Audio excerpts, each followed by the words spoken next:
Good morning.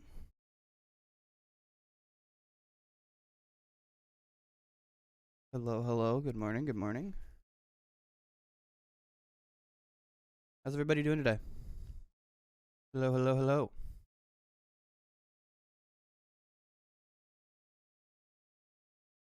I just filled up my water bottle. Hi, Pikachu. Hi, Muffin as well.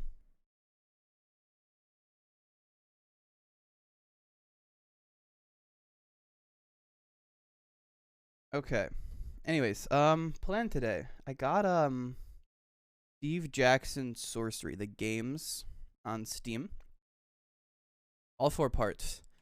And if you're not familiar with them, I don't know too much about them. I remember Germa played them. Like years ago when they like kind of came out. But it's basically like a choose your own adventure book in the form of a game. So everything is like text based. There's a lot of text to read and stuff, but it also like has game stuff to make it more enjoyable. Um that's what we're going to be doing today. We are going to be basically just reading a book with some visual enhancements, which I think should be fun. I'm excited. I don't know if you guys are as well.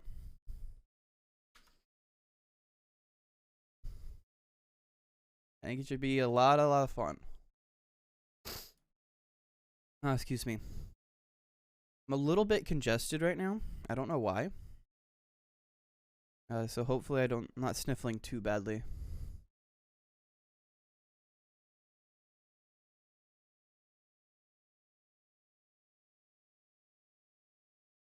You guys been enjoying the new year though?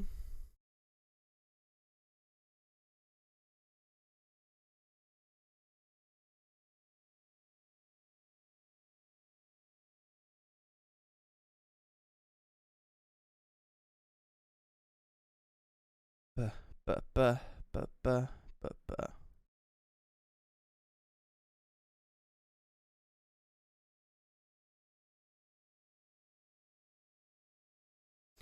Came to say hi. Gonna go back to talking with your friend and playing Pokemon Scarlet now. Alright, bye Pikachu. Have a good one.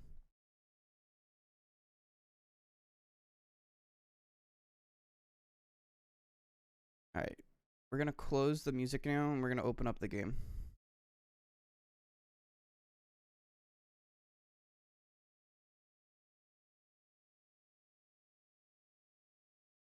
Change that. Alright, let's make sure that it's working.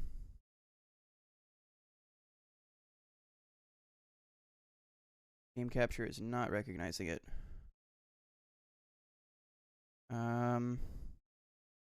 Sorcery. Come on. Come on, OBS. Work. What the fuck? Hello?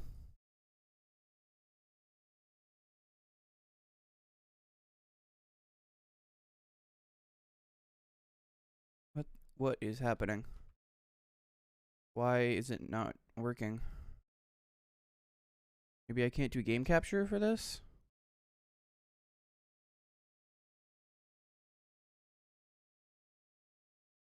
Nice. Okay, I guess I have to do a window capture.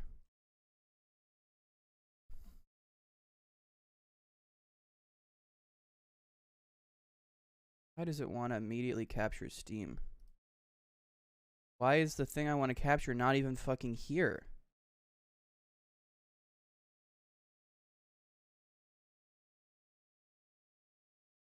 What is happening?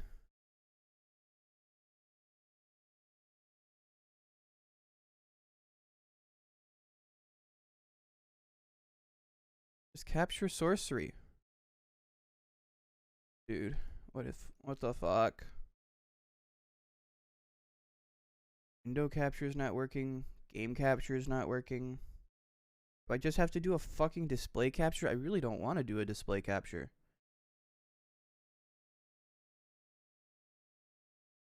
Guess we have to do a display capture.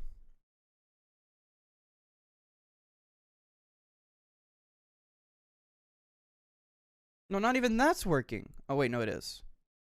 Okay. There we go. It's on the screen now. Alright, Steve Jackson's Sorcery, Part 1, The Shamatanti Hills. We want to play as boy or girl. I don't like this one better. Kind of like her. We'll go with her. Also, yes, it has a completely, like, scored soundtrack, I believe. You have walked the wilds of Kakabad, through Kare and the spiteful backlands, all the way into Mampang. You have survived traps, thieves. I should turn it down a little bit, shouldn't I?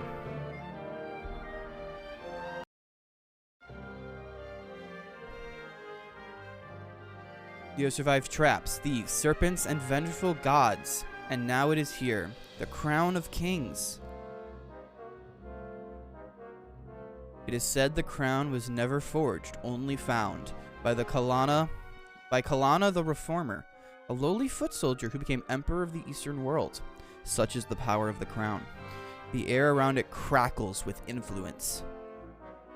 Take it. Your destiny awaits. With the crown in your hands, you will be as powerful as Kalana. The goblins are arming, the giants are waking, and the birdmen carving cruel daggers from stone. War will come, but you will prevent it. But then, the image of the crown begins to flicker. You rush forwards. It's a trap! And startle yourself awake.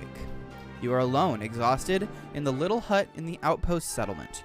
Your unimaginable journey is not even a single step begun. Inkle presents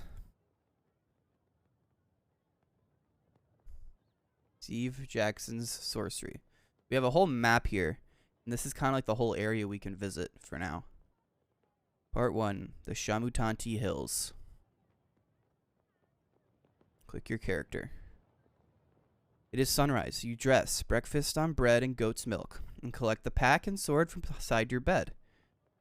Alright, we can test the blade, pray for luck, leave the hut. Let's pray for luck. Before you leave, you close your eyes and raise a prayer to your spirit guide. This morning, it has the form of a panther. But what it will become once your journey truly begins, or what will it become once your journey truly begins? A great calm descends on you. Outside the hut, you hear the outpost settlement stirring to life. Let's test the blade. Pause to test the blade of the sword against your thumb. The blacksmith has done well. The edge is keen and draws a narrow line of blood. Time to go. Time then to depart. You lift back the flap of the hut and step into the early morning sunshine. Okay, so we have stamina, gold, rations, god, and settings. I think this is this is like your god. What is this? Oh, that's a rewind button.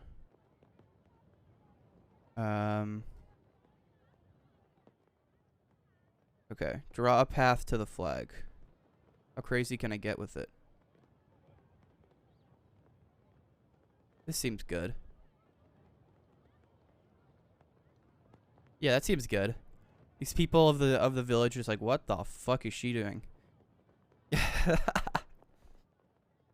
Eyes follow you as you leave the hut and walk towards the great Shamutanti wall. The frontiers. People of this tiny settlement are well aware of your mission. Greet them or ignore them. We'll greet them. It'd be nice. You turn to them and bow. Some smile in reply, but are too afraid to approach. Others make gestures of protection. You are going beyond the wall, so they believe you to be cursed. A man is waiting on the path to the Cantopani Gate, the final doorway between Analand and the wilds of Kakabad? Kakabad? Something like that.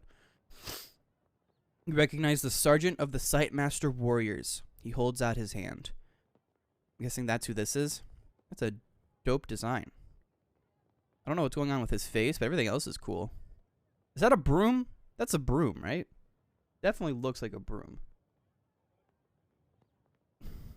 Greetings, Sergeant. Get out of my way. Greetings, Sergeant. We'll be nice. He touches his forehead with 2 fingers. You're almost ready, my lady, he says. I have for you a gift from the king. 24 gold pieces. It is all we can spare this time. He holds out a pouch. We'll just take it. We kind of need that. You accept the gift graciously. Thank you. You should buy some supplies before you pass the wall, the sergeant says. And you must collect your spellbook if you wish magic to aid you. Finally, should you wish to practice your swordplay, I will go one last round with you. And he points his staff towards the training ground. Okay. We can buy rations. Let's go get the spellbook first. That seems important. One of the huts, set slightly back from the doors, is decorated with glyphs and strange symbols. A terrible smell emanates from its doorway. This is the hut of the chief mage. He has been preparing your spellbook for days, reading star charts to work out which spells will be available to you in the different locations in the hills and beyond. Do without the book or go inside. No, we'll go inside. You lift the flap and go inside. The mage looks up at you with haggard, sleepless eyes and presses the book into your hands. You understand how to use this, he asks. No, tell me. Each spell is crafted through the alignment of 3 stars, he begins. The spell Zap, for example, is made by aligning Zarathustra, Aegis, I'm going to say Aegis, and Pini. But that is not important. What matters is what the spell is called and what it does. Zap will give you control over lightning. Hot will create a fireball. Boff will create a force field around you. Shall I continue? Yeah, keep going. The mage nods. The Law spell is formed from Lilith, Aegis, and Wex, and it will allow you to control the will of unintelligent creatures. The Wall spell is quite different. It uses stars. The order matters, you see. Wall creates an invisible barrier. You will find the rest in the book, he adds, tapping the leather-bound volume. I want to know more. Mage looks surprised. Well, the Dop spell is useful for locks. Walk will shield you in battle, and Dumb will cause clumsiness. Scratches absently at his ear. Remember, some spells will cost you effort to use, but the ones that don't will not work without a focus, an item of some kind. You will need to read the book to know what. Research magic using spellbook button on the map. Okay, spellbook. Let's see. Volume contains the 48 spells of the High Craft, as discovered and passed down from generation to generation of sorcerers from the earliest days of the Eastern world. Each spell is formed of 3 letters, and each spell will take energy to cast. Furthermore, some spells will fail without the use of a particular item of focus. The 6 most useful spells. Zap, Buff, Law, Dumb, Hot, Wall. All these spells are extremely tiring and will cost you 3 points of stamina. More economical versions exist, though some rely on the caster owning particular items of power. Okay. Big. Make me big. When the spell is cast, it will transform into an invisible metal shield, but the coin will be lost. That's a lot of different... Sus! Suspicious. Okay. That's a lot of spells, though. I'm sure we'll figure them all out later. Dude. My fucking sinuses. I don't know what the fuck's going on. Hang on.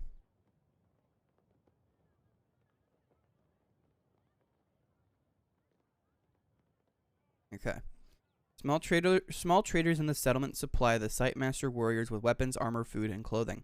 You go over with the sergeant to a stall selling flatbreads and cheese. 2 gold pieces per ration, the owner says. We could try haggling, or we could just buy them. I don't think it's worth... should we try? You know who I am? I'm Analyst Great New Hope, you tell him. I know that, but I have to feed my family. Say whatever happens to the crown. Okay. You know what? That's fair. I'll take 4. Take 4. 4 rations at 8 gold pieces. Buy them. Hand over your coins, and the man places 4 rations carefully into your pack. You must be sure you eat every day or you will suffer, the sergeant tells you, standing at your side. Eating more will give you extra strength, but it is not necessary. Check the contents of your pack. Okay, so I have items. Spellbook, weapons. Do I have sword? Treasure, 16 gold pieces. Rations, 4 meals. Oh, and I could just click eat from here? Okay. Oh, excuse me. Okay. Let's go to the training ground. I guess this is probably a combat tutorial. Walk with the sergeant to the training ground, and he wraps the base of his staff in leather. Hang on. I don't like how it constantly tabs me out whenever I want to check something. Come on. What is happening? Wait. Even my game is black. Oh, there we go. Okay. Ready my sword. To begin, the sergeant says we will practice the stances. First, defend yourself against me. Use your attack power by dragging your character sideways. Defend. No. Oh, do that way. Okay. No, I go all out. Fuck you. Site Master is a powerful enemy. By defending, you will receive the minimum damage from any attack he makes. But instead, you attack. The Site Master Sergeant chooses a light attack. Betting yours will be even lower. Your attack damages him. My next attack will be one of my strongest, he declares. If you can perform a full attack, you may overpower me, but otherwise, you had best defend yourself. For a strong attack, pull your character to the right. To defend, pull your character to the left. We go all out again. Oh, okay, that wasn't good. Site Master performs a strong attack that is much higher than your attack. My next attack will be medium strength. Alright, we'll defend. Your next attack will be weak. Okay. I keep dragging this up, but that's not how it's supposed to be done. There we go. Make a medium attack overpowering the Site Master Sergeant. He bows. You have finished me. Excellent. Okay, we can try again, though. His first attack was like 1.9, I think. I think it's deterministic what his attacks will be.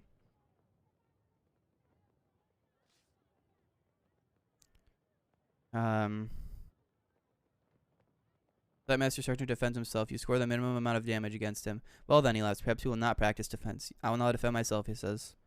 Whatever attack you play will damage me, but a strong attack will use up more power. You choose a weak attack. Okay, I'll do 0.1. I will defend myself again.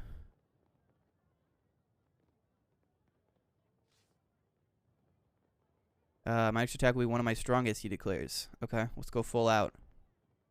Oh, no. That's so annoying. He raises his defense but says nothing. No, we got to get this perfect. We're going to get this perfect. First, defend yourself against me. Okay. He defended this time, so we got a little bit on him. Next attack will be one of my strongest. God damn.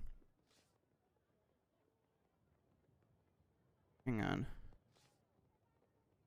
Make another strong attack, he declares. So when he says it's going to be one of my strongest, it's a 9. It's important to know.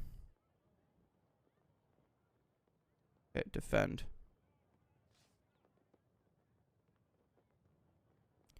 I'll now defend myself. Okay, just a little jab. Next attack will be of medium strength. There we go. Alright, we lost one stamina. That's fine. You seem to remember the basics. Another round. No, that's good. Big hit, very good. But if you wish a bout in earnest, then I warn you, I'll not go easy on you. He indicates a wider area where there's space for a true match. Oh, fuck yeah. Let's fucking go. Fucking hell yeah. He removes the cloth padding from the base of his staff. This time I will not tell you my intentions. You have to read them for yourself. Be ready. We'll go for like a medium attack. Okay, that was bad. Site Master bows to you, taps the ground with his long staff, and takes position. You rush him quickly, conserving your energy while still delivering a great power behind your blade. Site Master Sergeant comes in with a tough blow, balancing his strength and his impact. He slips the foot of his staff neatly into your blade. The impact catches you in the back. Mutter goes to the crowd. The king is truly weak to send such a champion. His eyes swell your shoulders. He is probably about to defend himself. You realize a strong hit would be wasteful now. Okay. Time to attack. You swing with your blade, low and fast, saving your energy. I'll wear you out, you declare. Your weapon is raised in defense. He grins. He's left breathless, but not seriously hurt. His guard is coming up, conserving his energy that his next strike can be stronger. Beverly, you read his intent and attack lightly, saving your energy while still wounding him. His staff is lifted to protect himself. He grins. I saw that coming, he laughs, as he pushes aside your sword stroke, suffering only a minor wound. He alters his grip to hold his staff more loosely. You're preparing a simple jab. A chance to overpower him, perhaps? We'll go like 3. Yeah. Site Master Sergeant is ready to leap behind the cover of a nearby hut as you come at him again. The Master shakes his head. Not bad, he grunts, clearly weakening. His arm grows tense. He is ready for a strong attack. Okay, good defend. Drop yourself into a crouch as he powers forward with a cry. It only tires him out. You escape mostly uninjured. He watches your footwork closely. You hear observers in the gathered crowd murmuring expectation, but do they not expect a violent blow from him or from you? Oof. I took a gamble. He's struggling to stay upright. Nice. Let's go. Unless you cut and thrust, keeping him pinned. You slide violently across the chest. It's enough to finish him. The Sightmaster throws down his staff. You have me, he declares with a grin. Not bad. Sergeant is gasping for breath. He bows to you once more. Very good, he nods. Though you need to protect yourself better out there. As he talks, a nearby healer hurries over with a salve, and your health and the sergeant is quickly restored. Okay. That wasn't bad. Hang on a second.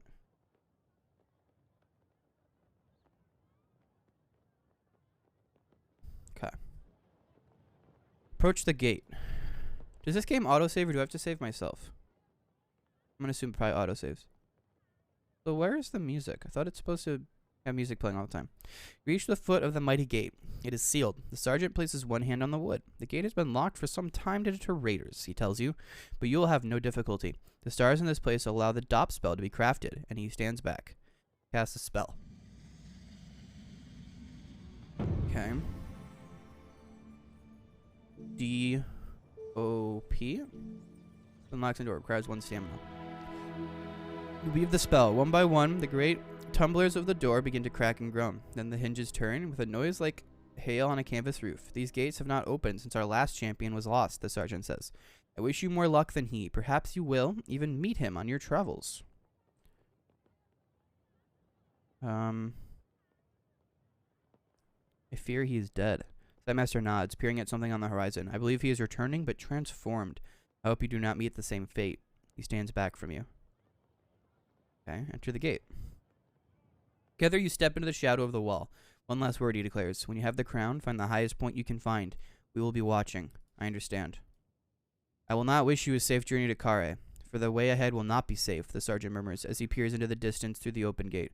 Sightmaster warriors are selected from birth for their incredible powers of telescopic vision. You cannot help but wonder how far he can see. Tell me what lies ahead. The path leads first to Cantopani, a settlement of traders, though most are rogues and thieves. You should be there before the sun has reached its peak. From there, 3 routes lead on to Kristatanti, but no single route is safe. Kakaba is a land of devils. And beyond Kare? I cannot see so far, he says, but once you have crossed the city of traps, you will enter the backlands. They say that day and night there are controlled by forces other than the sun. And from Kare too, your progress will be watched. It's time to go. Striding away, you pass through the gate. Faces of folk watching your departure reveal the hopes that rest on you and your quest. The early morning air is crisp, and the rising sun paints the slopes in shades of peaceful beauty, concealing the evil that lies ahead. All right. So now we left the original town. Our goal is to get to Kare. So it looks like there's a few we can go to like Kristatanti. We can go to these mines maybe. There's a river here. Maybe some small villages. Some kind of hut in the forest. Dumpus, that's a great name. Ruined city. Uristanti. Bridge. More abandoned mines. Crystal Waterfall. Torapani. Okay. I don't know the best way to go. What is this? Dadule? This might be a cool thing to go see. Alright. But first steps we gotta take onto the main road. The path winds through slopes of wild scrubland. The countryside is deserted, and the eerie silence is broken only by the cawing of the occasional crow. There is a spell for hearing what they say, but you do not have the equipment it requires. The birds appear to pause in the air to examine you as they pass. They make you uneasy, as if there were an intruder in their presence. Keep walking. Barely an hour beyond the wall, and the air begins to grow foul. The Shamutanti hills are infested with the pestilence of the backlands. It saps the energy from your body, leaving you feeling nauseous and weak. Cover your mouth or keep walking. You can cover our mouth. You cover your mouth with your neck scarf, but it does no good. They warned you of this. You will grow accustomed to it the longer you are out here, but at the moment, you must be very careful. Your maximum stamina just decreased. You can see your stamina at the top of the screen. If this reaches 0, you will be too tired to carry on. Stamina can be regained up to the maximum by eating rations or resting. Okay, so we get 10 stamina rather than 20. That's kind of cringe. A low rise. Another hour passes, and you crest a small hillock, from the top of which you can see the path continuing downwards into a small settlement of huts. This must be Cantopani. Look at the village. Look for a way around. Let's look at the village. This distance, it's hard to make out much about the town, except that it must be desperately poor. The fields on either side are brown with caked mud, and a few penned animals are thin and wizened like thirsty vines. No wonder the Sightmaster warriors don't trouble themselves to protect this place. There is nothing here to protect. We can avoid the village or go into Cantopani. I mean, we might as well. There might be something useful here. Of course, if you were scared of a town like Cantopani, then you could not hope to survive in Kakabad proper. You follow the path down into town. The round huts are made of a hard-baked bright clay, and the roofs are thinly thatched. As you pass, eyes appear at dark doorways, tracking your every move. For a moment, it seems like this will be all you see of the town's inhabitants, but then a villager appears from one of the dwellings and blocks your path. Look at him. He is 5 feet tall. They cannot grow much taller out here in this poisonous air. He has thick-set arms and thighs, and is half-clothed in tattered breeches. His eyes are wild, and his long red hair and beard stand out from his face in a wiry tangle. Halt, stranger, he commands. What business have you in Cantopani? I need directions. To where? I'm on my way to Kar, you say. Kare. I have myself never left this village, the man declares with pride. Although I can tell you there are 2 paths ahead, but my advice is not free. I must have money on you. For 2 gold pieces, I'll tell you what I know. Stretch, okay. And hydrate, okay. Should we pay him? He's never left the village, so I don't know if it's really worth it.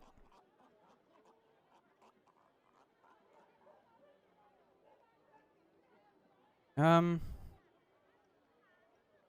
I'll find myself for nothing, you reply. So what worth is your advice? Man shrugs. Now you have to find out for yourself then, as he stands aside to let you move on by. You stride into the very center of the village. There are a few larger houses here. Even Cantopani has its nobility, it seems. But the only spot of interest is a small inn offering food for sale. Enter the inn. See what's here. Head inside. This place is just a low table and the black iron pot above a stove. One watches you with wide, fearful eyes. Greet the woman. Greetings, you declare, bowing slightly to the woman. Gesture appears to have made her more afraid. Not less. How much are your provisions? 1 gold piece for the stew, she replies with a thin, hungry voice. Perhaps you want some food to take with you, seeing as you're a traveler. We can just have a stew for the, because we need to eat every day. So 1 gold piece for some food for today. But do we want food from this town? I don't know if it's good food. I mean, I guess people are living here, so we might as well. Ask for stew. I'll take some stew. You pay the woman a gold piece. She hands you a steaming bowl. Broth inside is this thick paste with lentils, spice, and hunks of meat. But it is not bad for all that. Once finished, you leave without another word. You head out to Cantopani and along the path into Shamatanti Hills. Okay, I can't go back and ask for rations too. Damn, I was hoping. Passing the outlying huts, you feel strangely uneasy. Hissing from within and sly faces disappearing from doorways make you feel decidedly unwelcome. Then at the edge of town, you pass a large boulder, and at once 2 rough-cut villagers spring out with swords drawn. Bandits. 2 against 1, the first declares. You're lost, calls the other, so hand over your things. Come on. Reason with them. I don't want any trouble, you declare. First bandit edges forward, a sword tickling at your chest. Running you through, no trouble at all. The pack. Defend myself. Draw yourself to your full height. You have mistaken me for someone else, you declare. I would like to give you a moment to reconsider before I will kill you if I have to. Because I will kill you if I have to. The bandits growl and advance at you, 1 on either hand. Cast a spell. What spells can we cast here? Let's see. We have J-I-G. Causes lively dancing. We don't have the proper thing for that. F-O... We summon darkness. We can maybe use that to get away. Create a force field.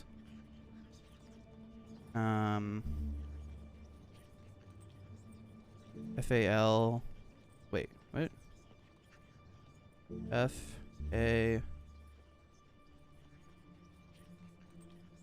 Okay, I guess I can't do that. L-A-W... Control non-intelligent creatures. I assume humans are all considered intelligent.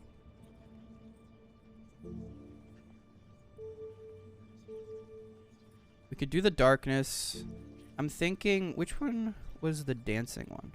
I feel like that might be useful. Oh no, we can't do that. We don't have the thing. Okay.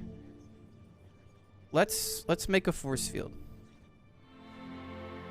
Cast a spell, raising an invisible force field all around you. Try as might, the bandits cannot harm you. They can't even get close.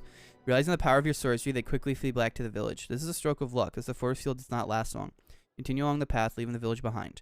But half an hour later, you reach the start of the climb into the hills proper, and continue upwards. Climb into the hills. Leaving Cantapani behind marks the true start of the wilderness.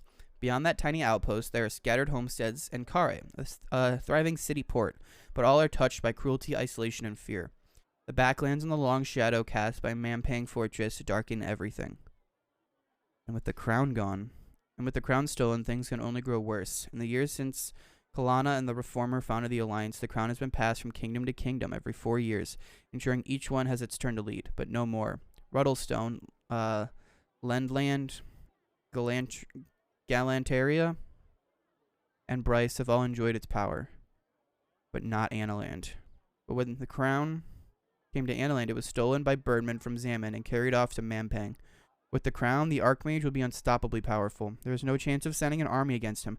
Military force would not survive the journey. So here you are, a lone adventurer, walking the lone path to Mampang alone. 5 minutes later, you reach a fork in the road. The sergeant, for all his eyesight, hadn't mentioned this. Fork in the road. The road splits around the base of a gigantic tree, but does not rejoin on the other side. Left path winds down into a valley, and the right rises up a slope towards the first thick forest of the hills. Look right. It's hard to see much further uphill. The forest is sudden and thick, and the path narrow. It may be hard going in that direction, but the hills will involve a lot of climbing eventually. You may get a decent view of the next leg from the top of the ridge. Look left. You pause to consider the lower route. There's a river there, and the path follows the left bank. It is a safer route, secluded and protected, but the curve of the landscape would mean you are almost backtracking. You're about to make your choice when you hear a faint cry from somewhere close at hand. Look around. You look around, then finally up to the branch of the tree. A pair of wizened, calloused feet are dangling down over your head. About to drop on you, perhaps? Who's there? The voice cries again, a little more boldly this time. Up here! Help! Help! I can't get down! It is the voice of a feeble, wiry old man. Stepping back a little, you can see him clearly, as thin as sticks and dressed in dirt rags. Okay, this is him. Blends in well with that tree. What are you hiding from? How the old man got up the tree is a puzzle. He must have been escaping someone fearsome to climb so high. What are you hiding from, you cry.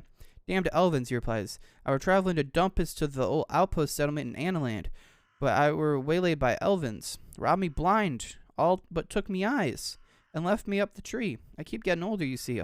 We all do, but some worse than others. Climbed up, but now I'm too old to get down. Help him out of the tree.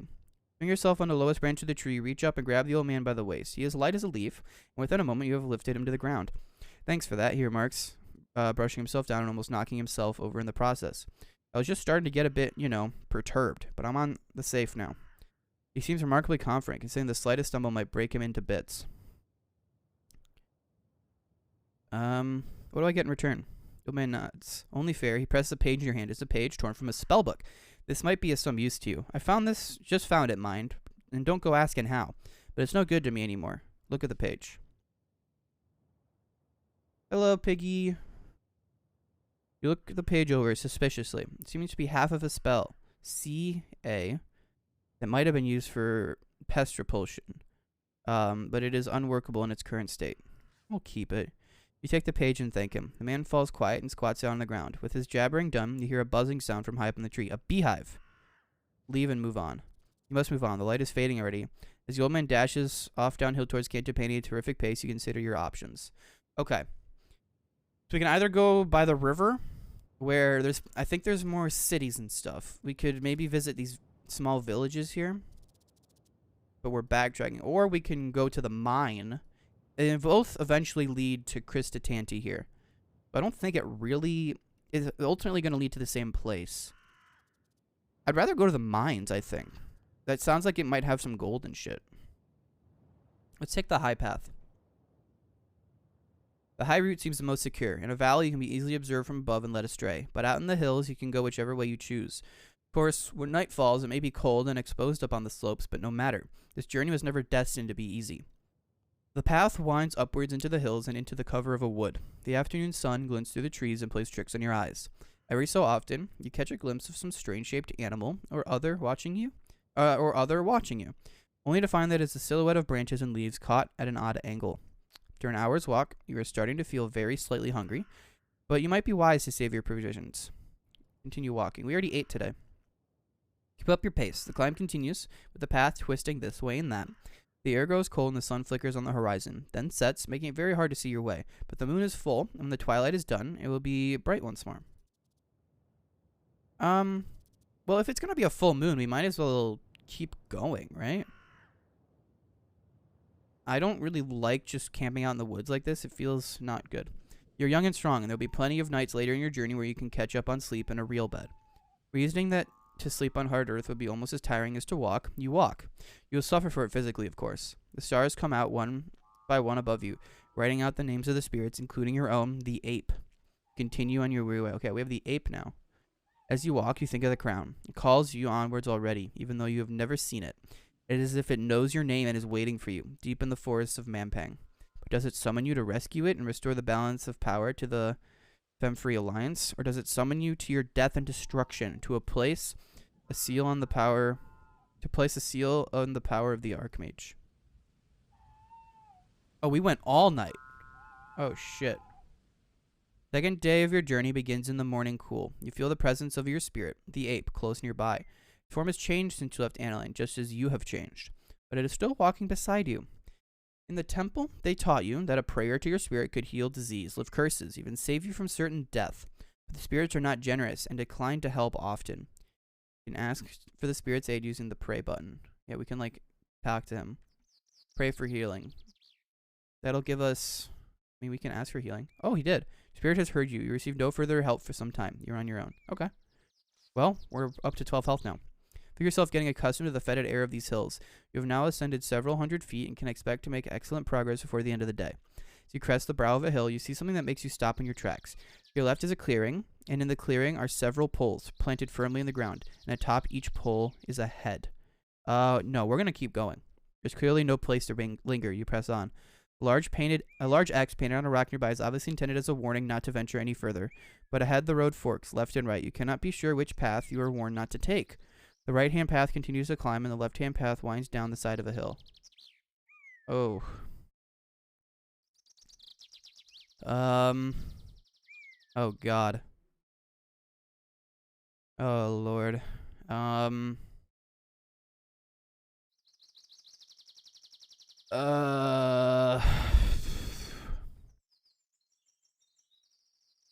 That's a village there. I don't know if I want to go to that village. That village might be bad. You know? I don't know. So we could go to the mines, but these people might be like the fucking creatures in the forest who spend all their fucking time in like caves and shit. I have no idea. Fuck it. We climb. Climb continues up the next hill for several hours until you're not far from the top, and the faint sound of bustling activity reaches you. Trampling feet, grunting noise, and the clanking of metal against rock. There is something ahead, hidden by ancient trees that line these slopes. Follow the sound. Leave the path and continue through the woods. A short distance onwards, you hide behind a tree and survey a clearing. A number of goblins are in the clearing, working at the mouth of an open cave. They trudge in and out of the opening, carrying large bowls in their arms, piled up with glistening rocks and dull metallic nuggets. Watch them work, leave them to it. Make a break for the cave entrance. Watch them work. Stay hidden, getting a sense on the scale of the operation. There are at least 30 goblins inside the cave, each coming out every few minutes or so with a new pail of stones. Then there are other goblins working in the clearing with hammers, smashing the rocks into small pieces, extracting metals from inside, loading them into carts, and finally pushing the carts away down a wide track between the trees. It's quite some operation, but not without its weaknesses. There are too many goblins to create any kind of distraction, but they move away into the trees fairly often, and sometimes the cave is left unguarded. Ooh, should we try to go into the cave? We might be able to get some money out of this, but it seems dangerous. Let's go. Fuck it. We ball. Keep closer, moving around the side of the hill, near to the entrance of the cave. Then when all is quiet, you seize your chance and race across the clearing to the mouth of the cave. Okay. Pause a moment in the cave mouth, but no one has seen you. Following the passage cautiously, Move between the cool rock walls of the mine, passing and ignoring ladders that lead down into the clamoring heart of the mine, where 100 goblins sing as they work. Eventually, you reach a junction. Go right or go left? These look like exits. So maybe if we go left, we can make our way over to these little cave entrances here. Whereas if we go to the right, we're probably just going deeper into the mine. Maybe we can eventually end up here on the coast. I don't know what going here would do for us, though. We'll go left.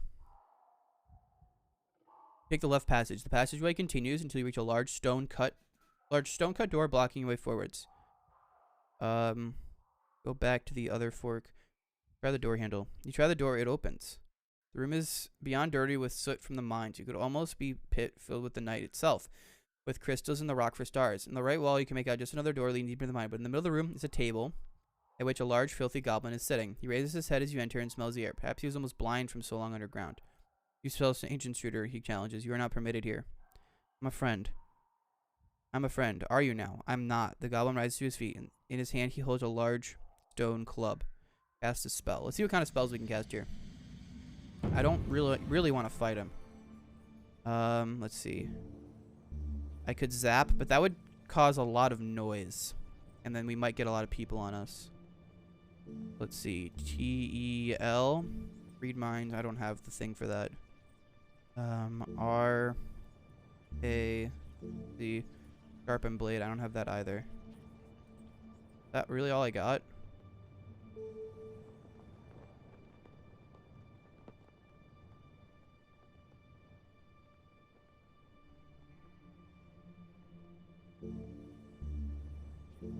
Yeah, R-A-Z.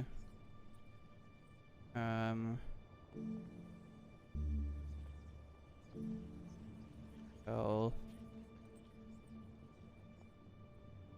Yeah, I don't really have many spells. Alright, I guess we can't. I don't really want to do one of those. Monster lumbers forward. We'll do like a medium attack. Okay. Now the goblin beats his club into its open palm and paces towards you. You try to catch him in a sidelong blow. He raises his club defensively, time to stop your blow. He raises his club across his body defensively. Okay, we'll do a weak jab then. Do a little bit of damage. You strike without pause, teasing him with a passive blow, wearing him down. Goblin inflicts your attack nearby with his club with only light injury. We'll defend. Oh, hell yeah. Good call on the defend. You drop down, protecting yourself. Just in time, the goblin raises his club over your head and attempts to crush you in a single blow. You escape by a hair's breadth. He lifts his club across his body. Big attack. Oh, no, that wasn't good. He knocks your sword mostly away. Defend again. Expecting a storm, you raise your guard. The goblin watches you stupidly in return. Defend again. Good call. Raises his club across his body. Okay, that's him gonna defend. That's his tell for defending. Yeah, well, the goblin hefts his club high and tries to squash you to stroke. You're only quick enough to avoid it. Okay. Damage. Lifts his club across his body.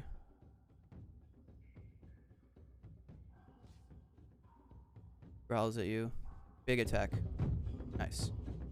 Okay, we got him. Strike once more. Preparing a heavy swing. You charge for your opponent. Then the goblin stumbles and you have him. Your sword pierces right through his neck and the club drops to the floor.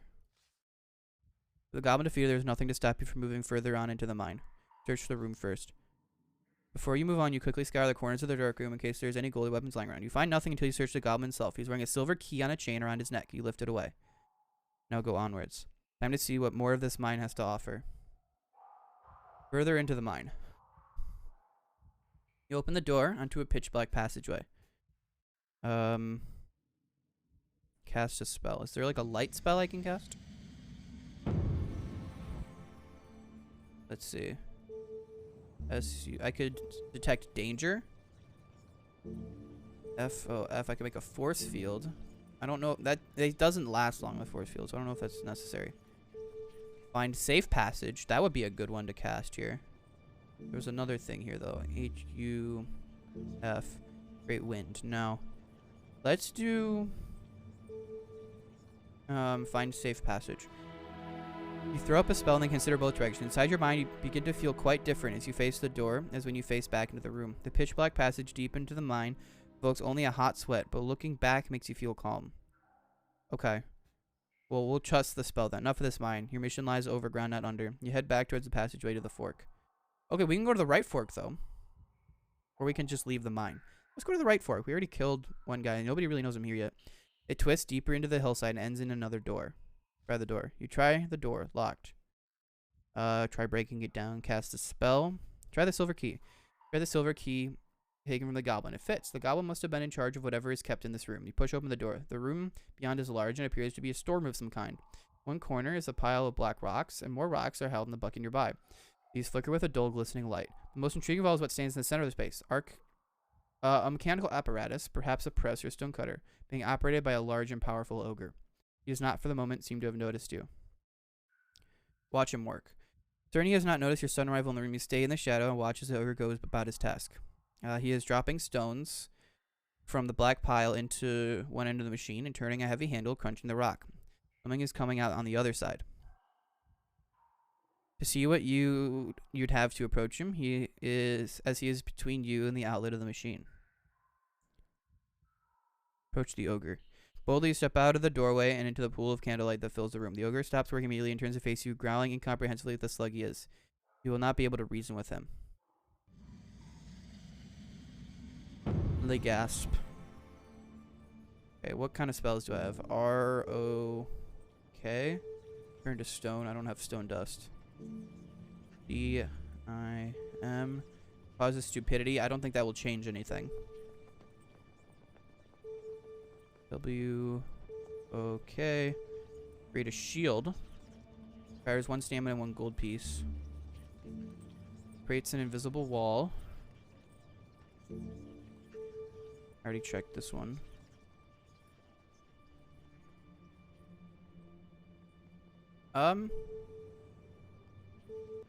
Let's make a shield. It'll cost 1 gold. Place a coin on your wrist and cast the spell. You feel the shield. A thing of blessings and enchantments expand in position. The ogre will not even be able to see it to avoid it. You are not a moment too slow either. The ogre is on you. Defend. Okay. Well, that wasn't good. For a huge beast, the ogre moves with surprising speed. Its hammer swings up like an executioner's sword. You raise your shield to cover your body, move back across the floor. Raise its hammer again, so large that it could just as well be hiding behind a rock. Circle each other. Tense. Bend. You stay low as the ogre jabs you with its hammer. The force on your shield knocks you back if you pace across the floor. You're mostly unscathed. Growls at you. Full charge. Oh, good attack. Feeling your courage, you move in, aiming to trap the ogre against the cave wall. Riding a forceful blow, you hurtle forwards. It is wide open, hammer raised, and cannot defend himself. The ogre stumbles suddenly, crashing into the machine, which almost buckles under the weight. Go for a cheap attack. Oh no, he attacked again. That's not good. You attempt an attack and suffer for it. The ogre lashes out with its hammer. It's raised up his hammer across its body defensively. Okay. If it's defensively, we can just go 0.1. Here we go. Little attack. Taking a chance to move forward, you chase the ogre with a passing blow. The ogre blocks your blow with his hammer and is left breathless but otherwise unharmed. Its deep-set, stupid eyes follow your movement, not wanting to take a risk. Okay. Oh, fuck. Jumps back behind its machinery, ducking out of sight. Okay, little attack. We're probably going to redo this fight. Flaps its jaw at you and stamps its feet. Yeah, good defense there. Smelling your fear, it stomps the dust with 1 heel, growling. Okay, we're going to redo this one because I lost a lot of stamina here. I only lost 2, actually. The gurgles unhappily as he slumps to the floor. Alright, we'll take that. The dying ogre heaves his last breath. You investigate the rune. Search the table. You look through the heaps of rocks on the table to see any that catch your eye, but they all seem fairly ordinary. Search the corners of the room. Moving to the corners of the room, you do a careful sweep. After a few minutes, you come across something soot-covered but solid. Wiping it away with your tunic, you find it is a very large gem, an emerald, about the size of your fist. It should be good for trade. Around the value of 10 gold pieces, you place it carefully in your bag. Try out the machine. Going over to the enormous machine, you try cranking the handle to see what happens, but you simply do not have the strength to make it move. Following the tubes and chutes of the machine, you discover a second large gem, which you take. Once you've searched the room thoroughly, it is time to be going before someone comes to find the ogre. Enough of this place. You head back to the mine entrance. Okay, let's get the fuck out of here. You creep back out from the cave and avoid being noticed. Leaving the mine behind, you continue along a path with tall trees either side. We took a lot of damage in there, but I think that was worth it. We got like 20 gold out of that if we can sell the gems. Follow a path that leads sharply downhill into a narrow valley in which a stream runs. There's no path along the bank, but there is a bridge. Inspect the ropes and planks. You test the ropes. They seem to be firm. If this is a trap, it's not one that will dump you into the stream. But you could always struggle through the vegetation of the bank and try to find a boarding point. Let's just use the bridge.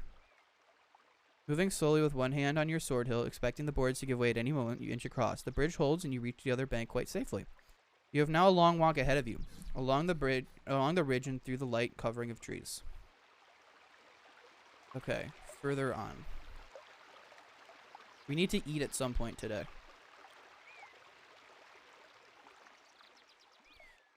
Path climbs up a low hill, covered over with thick bushes and shrubs that snag at your clothing. Halfway up you hear a sound, twigs breaking.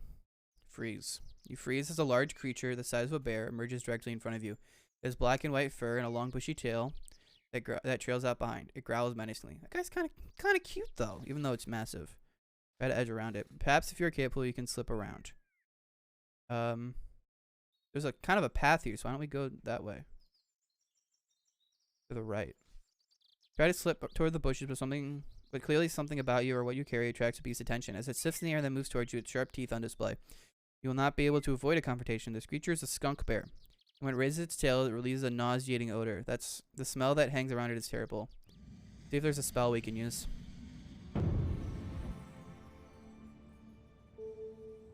SAP, what is that? Causes depression. That seems mean. I don't want to make it depressed. 6, clone the caster. That might be useful. We can distract it with a clone. L. W. Ooh, control non-intelligent creatures. Yes, do that. It costed 3 stamina, but that was worth it. Cast a spell and hold your hands near you. Command the creature to stay where it is. It is not happy. Bells and strongly, but does not move, and you're able to step around it. Path leads through to another valley and back up a hill. 2 hours pass. Coach Christatanti. What the fuck just happened? The sun is now past its zenith, and everywhere a dusty heat rises from the baked earth. You are worn out, almost to the point of physical collapse. You need food and rest and no more trouble. The day has been too punishing already. Begin to think about where you will stay for the night. Another night of walking will leave you exhausted. When you see a small village set into the hill, look at it. Smoke rises from the stacks. The houses are well set and with stones at their bases and thatched roofs of grass and thick leaves. There is, unusually, more than just one street running through the center of town. But it is as though this place, once rich, has had its heart scooped away. Litter surrounds the buildings. On the edge of the village are rows and rows of empty, abandoned houses. You continue your slow trudge along the path. Avoid the village or enter. Let's enter the village. Maybe we can get lodging. Walk in the village. Young hill dwellers pass you and stare at your strange clothes. You nod back respectfully. Look at the people. Their own attire is rough by comparison to your gear. They wear their hair long, but piled up on their heads. These people are ghastly poor. Village is like a ghost town, here on the knife edge of the backlands. Rest at an inn. We're talking an alehouse. Let's go to an alehouse. Maybe we get some food. Walking down the single road, you quickly find a hut with its front covering pulled wide open and the smell of brewed beer coming from inside. You go in. Several hill dwellers are here, talking gruffly. When you enter, they watch you with understandable caution. The owner of the hut comes over to you. Welcome to Christatanti, he declares. What do you want? Greet the owner.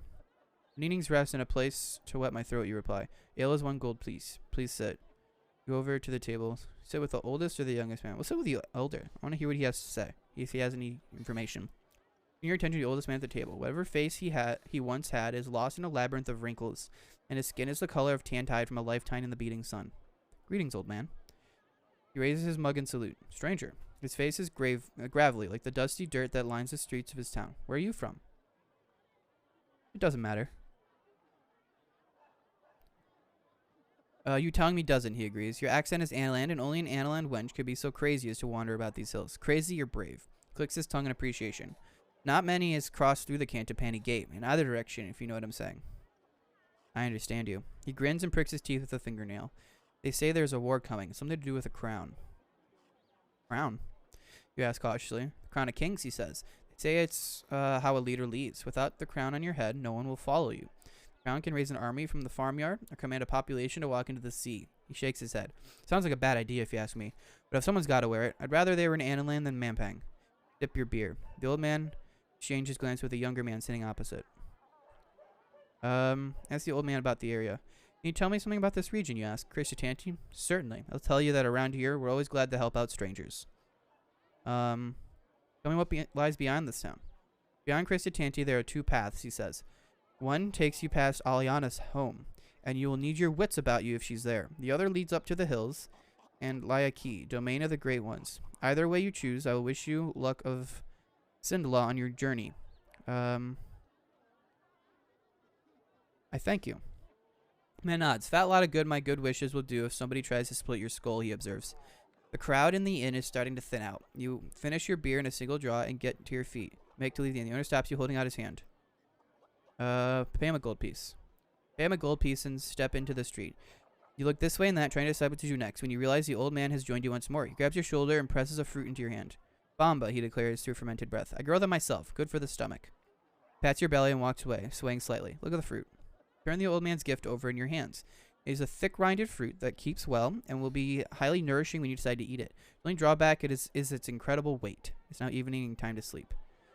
Find an inn or keep outside. Let's go talk to the inn. See if we can buy a room. You stop a passerby and ask for an inn, and they lead you there directly. The woman who runs the place stands in the doorway with her arms folded. Are you from the king? No, I'm a mere traveler. The woman narrows her eyes at you. This is a guest house and the best in Kristatanti. Only guests stay. Any guest of mine knows it costs me 3 gold pieces to host a traveler overnight and 2 to feed them, but it's all between friends. Need to eat. We'll do both. We'll pay 5 gold because we have 20 gold in gems, which we can sell eventually. I need to eat first. Food is just being served. The woman steps aside and you go inside and sit down. A few minutes later, her husband appears with a steaming pot of skunk bear stew. As you can't help but remember the terrible smelling beast dead on the path, and the thought makes you gag. You wolf it down. Wait, dead? I didn't kill the skunk bear. Wolf it down all the same and leave your coins on the table. Do you want a room as well? Yes, please. Thank you. The woman shows you the way upstairs to your room. There are 3 other guests already staying and asleep, so you settle quickly. The bed is not clean, but is comfortable. In the long day and all of its narrow escapes, you're grateful beyond measure for the rest. Hell yeah. Your dreams are vivid once again. You're walking endlessly, and the hills moving up and down under your feet like a rippling sea. Every step exhausts you, but no step moves you forward. Meanwhile, a tall black creature strides towards you, breathing in a foul-smelling smoke. And in the distance, a deep voice is booming with laughter. Long, cruel fingers of one hand are curled around the metal frame of a crown. And with the other, he beckons you forward, as if onto a trap. Well, that's not a great dream to have, beyond Kristatanti. You wake early and sit for a moment, in no great hurry to leave the village. This is now the 3rd day of your journey, and the muscles in your legs are feeling lean and strong from so much walking. You spend a short while enjoying the peace, then unhurriedly collect your possessions and set off along the path. Kristatanti is surrounded by several miles of fields. It sits in a well-protected ring of hills and is close enough to the river to be reasonably prosperous. As you follow the path between lines of sun-baked crops, you come to a fork in the road. The right-hand way leads past a set of buildings, while the left heads directly off into deep woodland. Okay, so we can go to Dumpus. There's a bunch of shit over there. We could go on a direct path to Dumpus, or we can... Hang on. The guy said something about... Can I not go back to see what he said? The guy said something about the right path, but I don't remember what he said. He said the left path, there's like somebody I need to be smart around. Is that what this is? I don't know. We can go to that house, or we can check out the ruins. What do we want to do? I don't know. I'm going to go use the restroom, though, so I'll be right back.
Okay. I think we'll go to the left here. Into the woods. Journey is too important to slow down by talking to locals. You must pass unseen, so you disappear into a jungle of tall trees. For a short while, the sun is fervorous. Fevorous. What the fuck does fevorous mean? And then you are between the trees once more, and everything becomes cool and still. You walk for several hours uneventfully. This is land that was never settled or explored, and very few travel this way. In places, bushes and shrubs have grown over into the path. Hack my way through. Moving carefully forward, you use your sword to cleave the bushes. Your progress is quick but silent. Then you come to a fork in the road, still deep in the forest. Fork in the forest. Someone has thought to make a sign, perhaps as a guide or perhaps as a warning. The way to the right is marked for Dumpus. A left turn points to Aliana, a name you remember from what the man Crisitante told you. Neither way seems the better trod. You'll have to choose. Let's go to Aliana. Maybe it'll be useful. Or they, I don't know. I think they said it was a she. Path winds between trees that get greener and more lush. You must be closer to the river here, although you cannot hear the water. After about half an hour's walk through the dappled shade, you come across a well-built hut. Flowers decorate its walls, and the door has been painted with ornate designs. The path ends here. Scout around it. Perform a swift circuit around the hut. Find nothing unusual or concerning. It seems to be what it is. A hut set by itself deep in the forest. But for someone to survive out here on their own, surrounded by beasts of the jungle, they must be somebody quite powerful. Knock on the door. Approach the door and knock. There is no reply. Open the door. You push open the door and stride inside. I don't feel safe about this.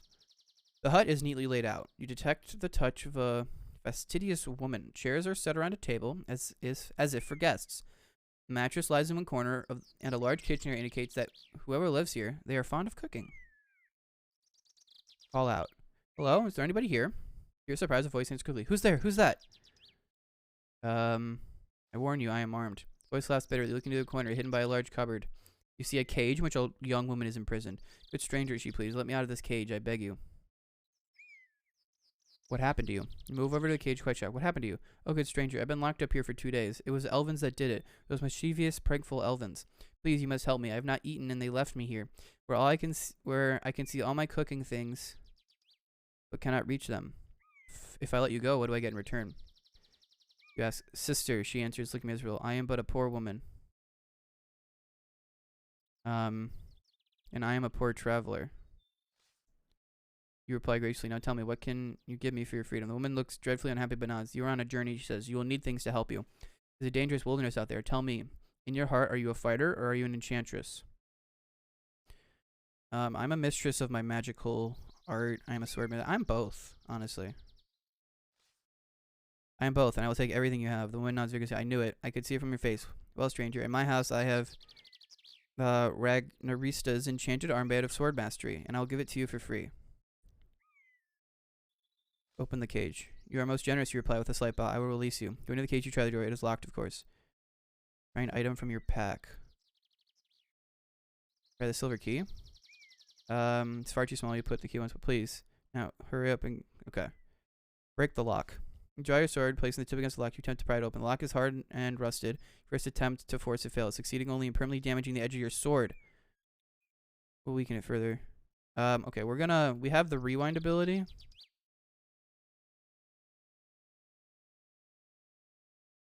Okay. We did call out. Warn you, I am armed. What happened to you? What do I get in return? I'm a poor traveler. I am both. Open the cage. Use magic. You should be grateful I waste my strength and you declare as you roll up your sleeves. Cast a spell. Okay. P-A-Z. Sharpen blade, no. R-A-Z. Oh wait, that's what I just did. P-E-P. Cause strength. B-O. The DOP. No, that's... Oh, that was Z. P. Opens locks and doors. There we go. You cast the spell of the lock and begins to shiver. Like a small beetle, it hums and clicks as tumblers turn and work. And finally, it snaps open and drops to the floor. Woman sighs a huge sigh of relief and scrambles quickly out of the cage before you can close it again. Stranger, she declares, I'm in your debt. Aliana will reward you. I promise you sword mastery.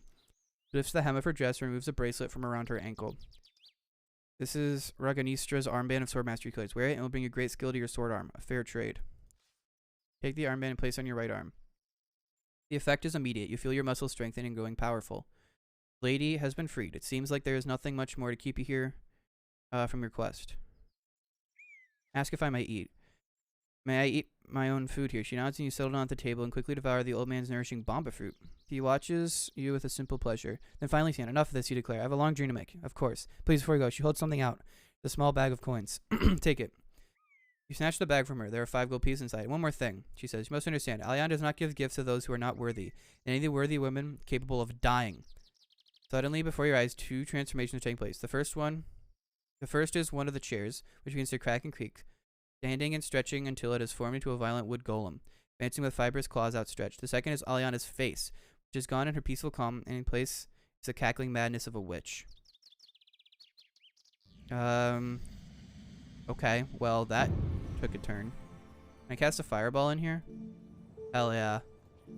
Cast fireball. Fill up your hand and cast the ball. Small burning fireball materializes in your hand. You fling it across the room at the wood golem. Your catches light immediately. It shrieks in pain. Aliana rushes off to find water to douse the fire before her house goes up, while you make a hasty exit. You retrace your steps to the last junction where you turn to take to the path of Dumpus. I wonder if there was a better one we could do. I don't know. I don't think I would have to do the whole thing again. I don't want to do that. Hopefully she doesn't chase me. But I think lighting her house on fire is a good enough distraction. Path winds a few more times to get around gigantic trees, thousands of years old, and emerges onto a sudden plain, as if the forest had been scooped away by a gigantic hand. River trickles thinly between short grasses, and by its banks stands a tiny village. I want to look at my items. So, did I actually get... Ooh, spellbook page. No. Did I actually get this armband? I did, and it gives me +1. Okay. I have rations. I already ate today. A key. Oh. Enter the village or avoid it. Let's enter the village. Might be some useful shit here. It has been a short day with few true dangers. What? What do you mean? I just saw a fucking witch. With a decent meal and a night's sleep, your next day will start auspiciously. So you begin the gentle climb down into the village. Follow the path down to the village, passing a sign which declares it to be Dumpus. Streets are thin and narrow, and the buildings have been set close together, as if trying to withstand a storm. There's a terrible smell hanging in the air. All in all, it seems an unpleasant place. Go to the town, talk to the villagers, find an inn. Stretch and hydrate. Okay. Are you feeling any better today, Muffin?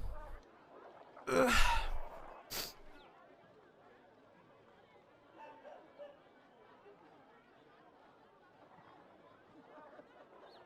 Big no coughing. Yes. Hey, that's an improvement, right? You're getting there. Okay. We'll talk to the villagers. Pass along the main path through the village and pause outside a hut in which several of the disheveled hill dwellers are sitting and eating. They seem deep in discussion about something. Several are shaking their fists in the air. Lifting back the canvas flap, you step inside. The hill dwellers stop talking immediately and look up at you. One gets to his feet and Jesse Ford, bow my head. You nod your head once to the man, who returns a gesture. Then one of the others calls something in their native tongue and points at your side, where your sword hangs out below the hem of your cloak. In broken common tongue, the first man croaks, "No weapons." Indicates a table by the door. We can leave the blade. Look over the table. There are plenty of other weapons there, so the men appear honest enough. Remove my sword. You unfasten your sword belt and leave your weapon on the table. The hill dwellers nod to show their appreciation, then beckon you to sit with them. Then they continue their conversation just as animatedly as before, speaking in a local tongue that you cannot follow. But as they talk, they pour you a drink and provide you with food. They seem quite welcoming. Let's just listen to their talk. As you eat, you listen, catching a few words here and there. Goblins, arms, Christatanti. They seem to be very concerned. Keep listening. Your interest piqued, you keep listening. Slowly you piece together the story. The group seem quite sure that a horde of goblins are planning an assault on Christatanti, which is apparently one of the wealthiest spots in the hills. They're discussing whether or not it would be worth helping the village to defend itself, which might mean they're offered some kind of reward. Wait a while and decide later. They frown at you. What good does waiting do? Perhaps better to understand your enemy than rush in. You answer. Once you follow how the goblins are fighting, you'll be better placed to defeat them. Men nod, swayed by your ruthless logic. And you, how do you fight? Will help those that need it. The men nod. Let the goblins attack tonight, they cheer. We'll use your strength. Even draws to close, and the men thank you for your counsel and leave one by one. So I just joined like a war meeting. So I guess I'm gonna help this village defeat some goblins. Halfway along the track, you come across a couple of merchants' huts. You browse for items worth buying through 13 gold pieces. Your attention is taken by a finely woven skull cap, finely crafted sword, and a small bag of provisions. Examine the skull cap. You pick up the skull cap and turn it over. Stolen from a priest of Dadule, the merchant declares with pride. A fine piece of work, 4 gold pieces. You can tell from feel of the cloth it has no inherent magic, but it might be useful in spells. Try it on. You place it on your head, but you feel nothing. You take it off again. Put it back. Shake your head and place the skull cap back on the merchant's table. Examine the sword. Carefully, you lift the longsword from the table and swing it through the air. It cuts with a finely carved edge. Fine piece of work. I'm sure you agree. 6 gold pieces. Ooh, should we get a better sword? That might be useful. Pay 6 gold. Yeah. Pay him 6 gold pieces and strap the longsword around your waist. Provision. 6 gold pieces. 3 provisions for 6 gold pieces. I don't think I need it. I have 4 rations right now. Return the bag to the merchant's table. 6 gold pieces is too much to explain. That's enough. You nod to the merchant. Is there anything else I can help you with? Any work to be had here? I need to earn some money. Merchant sizes you up. You look like a good worker to me. One of my friends needs some digging doing. I'm sure he would pay you and feed you for it. Digging what? Merchant doesn't matter. You'll find out. He stares at you. So, he looks over his shoulder at the path. I'm going that way now. Myself. You coming? We could follow the merchant and do the digging thing. Sure. Maybe we can get some money. He leads you to a house on the edge of the village and introduces you to the householder, a stout man who's probably incapable of lifting a spade, let alone digging with it. What is it that you need digging? Cesspit out back needs digging. Is that just like a shithole, I'm guessing? I think that's what that means, right? How much? Pretty sure the old one's overflowing. How much money you demand? 3 gold pieces, he replies. 3 gold pieces. Sure. Gets up back, he replies with a drink of some. You walk through the man's house and the smell is terrible. The job is not just to dig a new cesspit, but to dig over the old one. Going to be several hours work that'll probably take the whole night. You collect the spade stuck in the ground by the hole. Let's cast a spell that will help. Ooh, wait, can we cast big and make ourselves big and do it really quickly? Yeah, let's do that. Cast the spell and wait for it to take effect. Then you feel the spade turn from a heavy tool to a mere toothpick in your hand as you swell it to 3 times usual size. You have the digging work done in barely any time. Collect your pay. You go back into the house and collect your money, 3 gold pieces. The grateful householder also provides you with some food, as well as a space on the floor to rest for the remainder of the night. Sit down happily and are quickly asleep. You dream strange dreams as you sleep. Your thoughts are dominated by the strange woman in the hut. In your mind, she has become younger than she truly was. Flowers seem to blossom from her hair as though she was grown from the earth herself. Overhead, you fancy you hear the flap of giant wings. The birdmen came for the crown. Perhaps before this journey's finished, they will come for you. Leave Dumpus. I thought I was going to be doing... I thought they said that I was going to help them kill goblins. Whatever. Guess we're leaving. You rise early, dismiss the attentions of the householder, and head out into the street. Within a few minutes of walking, you are out of Dumpus and back on the road. After another hour or so, the way branches, with one path heading up into the hills, and the other turning downhill and along one side of a barren stony ridge. Is that a village you can make out on top of the hill? It seems a lonely place for it. Go uphill or downhill? There's abandoned mines there. There's probably money. And there's a town up there we can go to. Or... because this is a much smaller town. I don't know where this actually leads. Because it looks like the path goes this way, maybe through the mountains. Maybe it comes out there. We can either go to the mines or to this small town. Let's go to the small town. What the fuck is that? The gentle upward slope becomes a steep climb and you are forced to rest several times. So far, you have been walking through the foothills. Now the journey will become more serious. When you finally reach the summit and can look out over the low plateau you have crested, you see the path runs through a small settlement, crudely fashioned huts. There are villagers out in the street talking, working. It seems a happy, bustling place, despite the filth in the streets and the barren surroundings. Watch for a while longer. You stay at your vantage point and watch a little while longer to see if things change. After a while, you begin to notice something strange about the way people in the village are moving. First, you notice one is limping, then another. Then you realize they are all shuffling as they move. Some use sticks. One is even crawling. Watch more. You stay hidden and watch for longer. After a while, you realize that whatever is happening to the village, it is desperate. There is no laughter, no joy. There is no trade or commerce. The women do not walk about, and the men do not watch them. It is like a prison camp. Oh, God. We want to help these people? That person is missing a leg. Oh, fuck.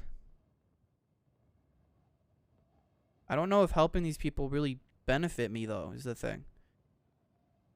We're gonna stay away from this place. You have seen enough. Taking the low scrub, you walk a quarter circle around the village to the far ridge.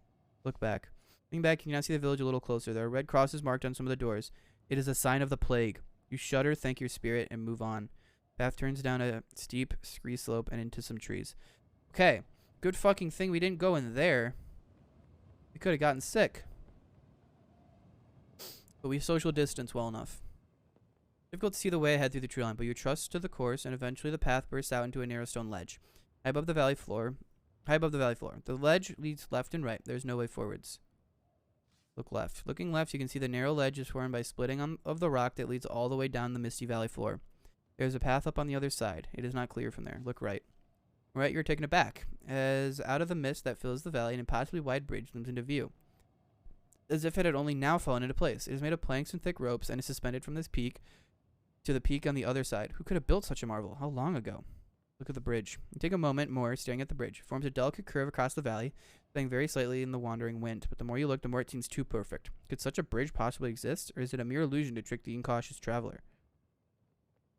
We could rest a moment and eat. That would be good. Perching on the edge of the stone outcrop, you eat a quantity of your cheese and bread, and you feel a little better for it. Then it is time to move on. Getting on your feet once more, you take a moment to find your balance before moving on. One slip here, and you will fall a long way down. I don't trust this bridge, like, at all. And I don't know if we want to take it, but we're going to risk it. Bridge is worth looking at least. If it is sound, you'll be able to tell. If not, the other route will still be waiting. As the ledge winds and weaves its way across the cliff, you reach the peak where the bridge is deeply anchored by its enormous stone foot. Beside this is a small, disheveled hut. Let's look at the hut. Small little shack. It is barely large enough to house a goblin, but someone has decorated it in a weird fashion, with outlines of figures, tall and short and stocky, drawn in faded shades of wood, and some in red blood-colored clouds. And from a few of these figures, actual bones protrude from the walls themselves, as if they form part of the structure. You should have known immediately, of course. A bridge like this out here smells of sorcery and witchcraft. Look at the hut door. You walk over to the hut and knock. There's no answer. Stranger still. However hard you beat your fist, your knocking seems to make no noise, as if the wood were a cup of water and you were beating your knuckles against the surface. Let's go across the bridge. No matter. The hut is old and disheveled, probably empty. Setting your foot upon a bridge, you begin to make your way steadily across. I don't trust this. Not at all. But you have only gone a few steps when you hear the voice calling from behind you. Halt, stranger. You turn to see an ugly hunchback creature who has sidled out of the hut door. You wish to pass. 2 answers must you give to Vankas. Who's Vankas? You reply. The creature blinks, perhaps in surprise, and he taps himself in the chest and tries to straighten up just a little. Why? The creature nods and replies in riddling fashion. If over Vankas's bridge you go, you must be sure you are not foe. If a friend you are and friend you be, then answer what I ask of thee. I'll give you your answers. The creature chuckles and asks the first question. A sister I have, witch in captivity. She lives in the woods, so first tell me, do you know of her friend of this cunning dame? And how is she known? Tell me, what is her name? You know of whom he speaks. A woman in the cave. What was her called? Started with an A. Aliana? Yeah, it was Aliana. Alina, not Aliana. It was Aliana. Hunchback styles. Your answer is correct and true. Now you must answer question 2. The villages 3 you have now passed. What was the first? What was the second? And what was the last? The first was Krista Tanti. Then it was Cantopani, right? It was... Oh, no, it was Cantopani, Krista Tanti, Dumpus. Hold up. Hopefully I didn't fuck that up.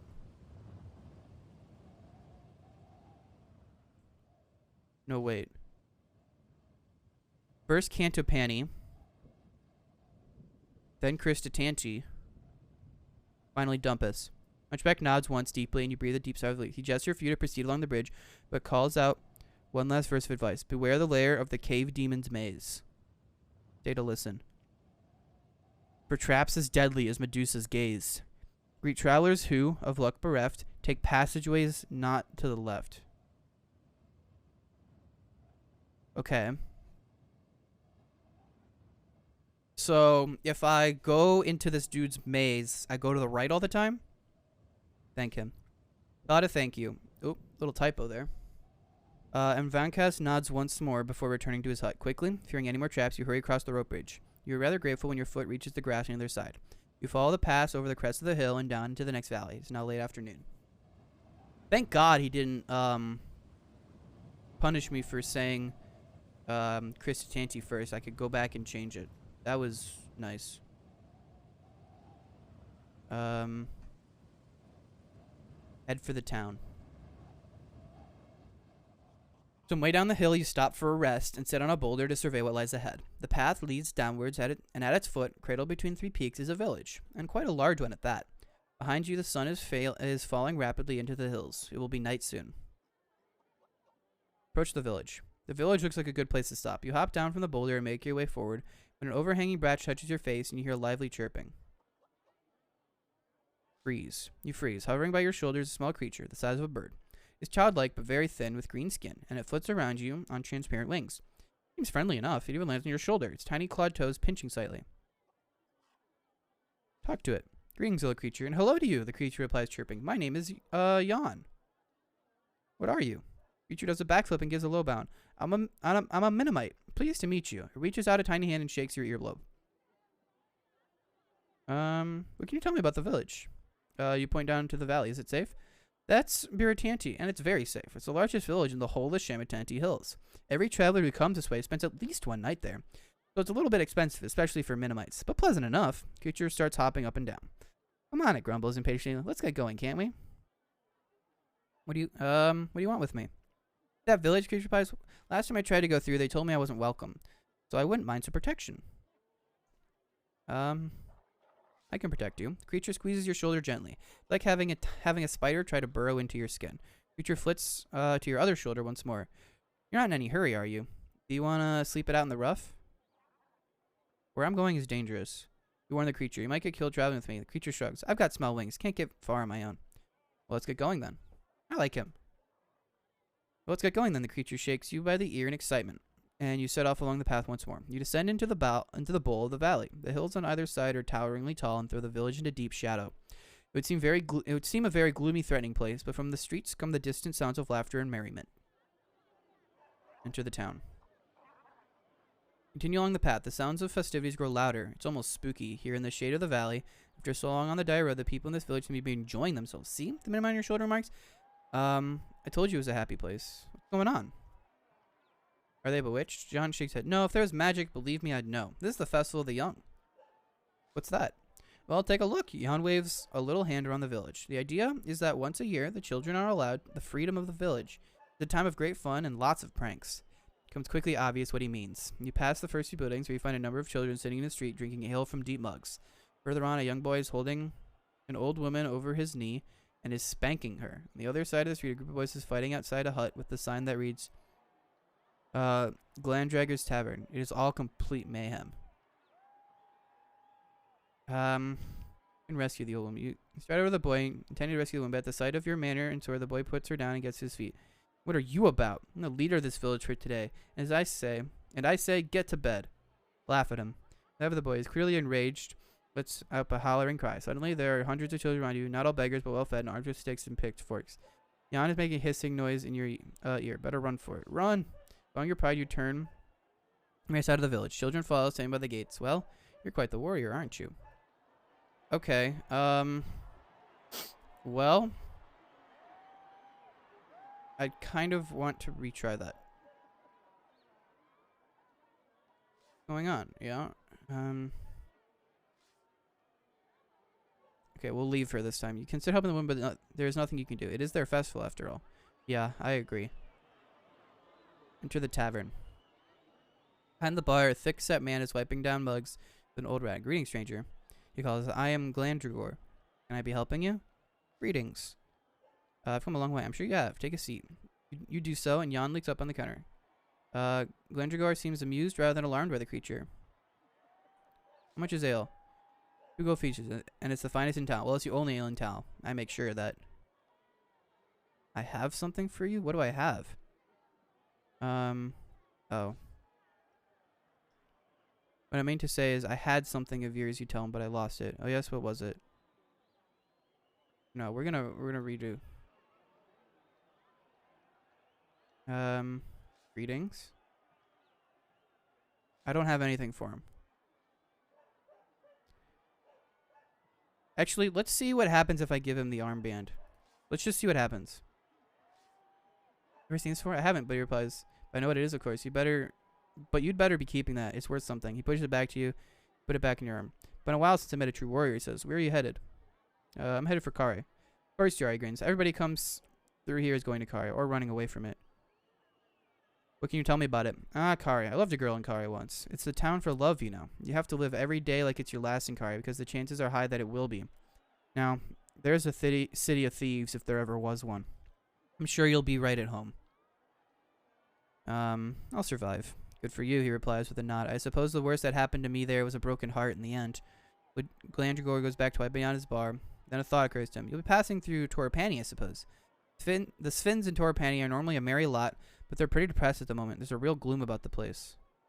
What's the matter with them? Oh, well, he thinks for a moment, then waves away whatever was on the tip of his tongue. Sure, it's nothing to concern you. From the counter, Jan issues a loud burp. He's been sipping ale from puddles on the bar top and is now quite drunk. Wake him. You poke the little creature who clambers boozily up on your finger and then topples off and onto the floor. Leave him there if you like. I'll pick him up and put him in a mug. But you don't quite manage it. At the last moment, Jan rouses himself and flies, wobbling back on your shoulder. I love you, he whispers into your ear. Leave town or go further into town? Let's go further into town. See the chaos that's happening. Out of the tavern, turn a corner to find a group of girls standing by a signpost pointing to the crystal waterfall. They are tripping up their elders as they pass and giggling. Ask them about the waterfall. You stop by the group and ask them about the waterfall. They are too distracted by Jan, who they delight in poking, tickling, and generally cooing over. After a few minutes of asking them about the waterfall, you give up and walk away. One of the girls calls, come back. Another shouts, the water is good for you. Jan sighs, already missing the attention, but comes back to rest on your shoulder. You leave the girls to their snickering. Find an inn. Visit the waterfall. Might as well try to find an inn. You find the village inn, buried under a rocky overhang. The proprietor stands in the doorway, a formidable young girl armed with a baker's paddle. What do you want? She squeaks at you. Room and board. 9 gold pieces. How much for a room? 5 gold pieces. Plenty of travelers in Britanti. We only want the best. 5 gold pieces to sleep in here? Sure. You pay the girl 5 gold pieces and she rakes you up a winding set of stairs to a room in the rafters of the house. From here you have a perfect view over the madness in the streets outside. Children are running riot with blazing torches, waving them in the faces of the adults they pass. A few men have their legs and arms tied around fence posts. If this wasn't a festival, it would be a revolution. Go to sleep. But never mind their problems. Putting a chest in the way of the door to stop anyone coming in, you stretch yourself out on the straw matting. Jan curls up under your ear. Presence is calming and peaceful. The noise from the streets begins to subside as darkness spreads across the village. As you sleep, a strange, hunched-over figure shambles through your thoughts, speaking riddles and offering dread advice. His warning rings your ears. Greet travelers who, of luck bereft, and the rest of the night passes silently.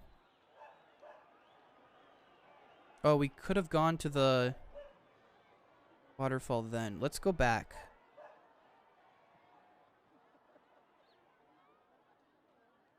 Anything about the waterfall. Water is good for you, they said. Let's go see what the waterfall is about. You can always go back and just come back to this part. You go back past the girls and head up a path that climbs through a crack in the mountainside. Soon the air is filled by a thundering. It is quite a climb, but eventually you turn a cover through the narrow cleft in the rocks and watch your first glimpse of a tall natural waterfall, plunging down from the cliffs overhead. Large crystal stalactites hang down on either side of the water. There's only one path to reach it, winding up the rock face as it passes by a small hut where a ruffian is collecting money. Ask Jan to scout ahead. You tap Jan on the shoulder. Why don't you scout ahead? Find if this waterfall is worth the money. Jan nods vigorously. Alright, but I'll be quick. Don't think you can get rid of me just like that. I can catch up. He flaps away up the path. Greet the ruffian. You make your way over to the hut. Greetings, you begin. Collect a fee for the waters. I do, sneezes the ruffian. Waters cannot be so healing that he has not caught an awful flu from them. 3 gold pieces. There's a buzzing at your shoulder. Jan returns and resettles himself. It doesn't look like much to me. I think you'd be wasting your gold if you paid. Alright. Jiggerhead. For a bath, you're a thief. Waters are healing, the ruffian explains quickly. They'll do more than make you clean. Give you 2. Seems to be won over by your 1. Not a charity. I don't care that much. Just think me a fool. You pass the girls, they stare at each other. She doesn't smell any better. Okay, let's just go to the inn. I don't care that much about it. Bed, 5 gold pieces. Much for a meal. No discounts. Wait. No, I didn't want that. Want a bed. Pay it. Go to sleep. Cool. Beyond Biritanti. You rise early. As you gather your things, Jan leaps up onto your shoulder. Ready to go? He chirps. You head downstairs and out of the inn. Nothing on the way. That girl who let you in is now sitting quietly in a chair. Noting on the way that the girl who let you in is now sitting quietly in a chair, while her parents clean and prepare a breakfast of baked bread. You head outside and follow the path to the far side of Biritanti. The sun sits on the horizon like a gleaming jewel. If all goes well, you will reach Torrepani in a day. The last village is in the Shamutanti Hills. For a short climb, the path breaks, leading uphill to the left and downhill to the right. Jan, what you got for me? To the right is a forest. To the left, the going is easier. The path heads through a field of black flowers to Torrepani. What else do you know? Nothing, protests the creature, and that's a fine way to talk to your guide. I'm not charging you for my advice now. Get no more from the creature. Oh, I didn't mean to push him like that. Okay, so left is longer but safer. Right is more dangerous but faster. We'll go over the faster route. We go right, you decide. Be on your guard, Jan warns you. You climb a rise. This way is not too steep, and as soon approaches you have crested the ridge and are descending it again. You're at the highest point of the hills, where the trees are thin. The view west goes on forever, and sometimes you catch glimpses of Kare on the northern horizon. Keep going. You decide not to stop to eat, but push on. Jan is in a talkative mood, over the worst of his headache from last night's drinking, and fills the air around with his chatter, around what he can see and how things smell, what he plans to do once he makes his fortune in Kare. It's enough to make you wonder if you could sell him as a companion to a blind old lady somewhere. You pass from the open hillside into a patch of deep forest. Quite suddenly, Jan falls quiet and hisses in your ear. Stop! Stop now! Stop but say nothing. I trust him. Come to a dead end. Jan is right. Something is moving through the trees behind you. A moment later, a point of steel has emerged from the darkness between 2 trees and touches your neck. You've seen me, whispered a voice. I know it. Answer. I see nothing, you call back. You are quite safe. It is not I who is not safe. Who is there? There's no reply, but a tall, dark figure of an assassin emerges from the trees. He is dressed head to toe in black, and you had not seen him a moment before, even though he had been standing a mere arm's length away. He wields a sharp scimitar in his expert hands. Cast a spell. I don't know if I can actually do this. Okay, I can't do K. W, O. Okay, create a shield. Could try zapping him.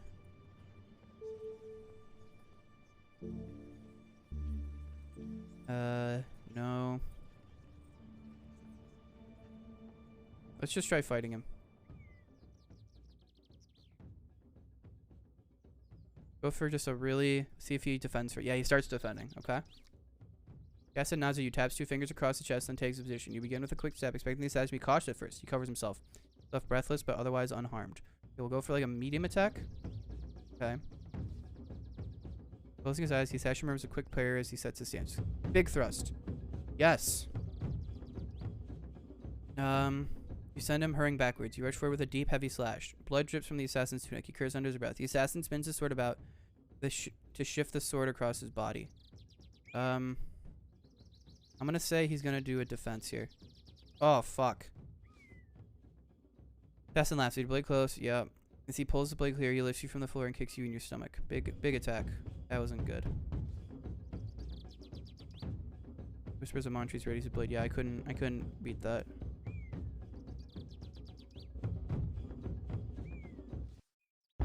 3 stamina loss. We're gonna try again.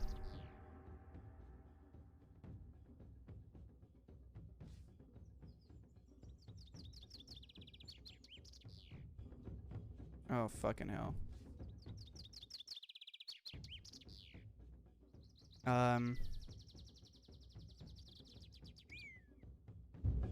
God damn it. Oh my god, I'm getting fucked right now.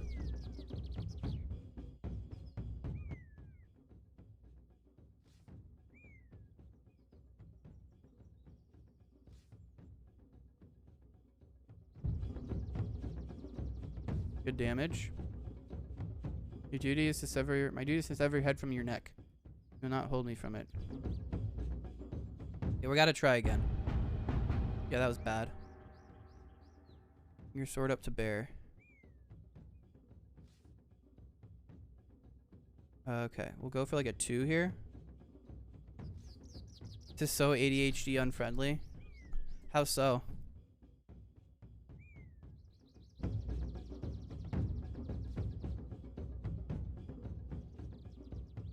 So much text.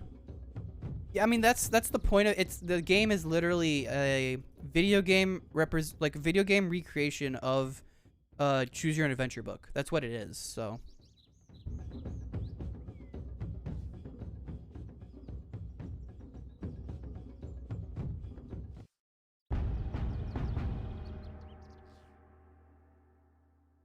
it's just a book, but with some video game elements added.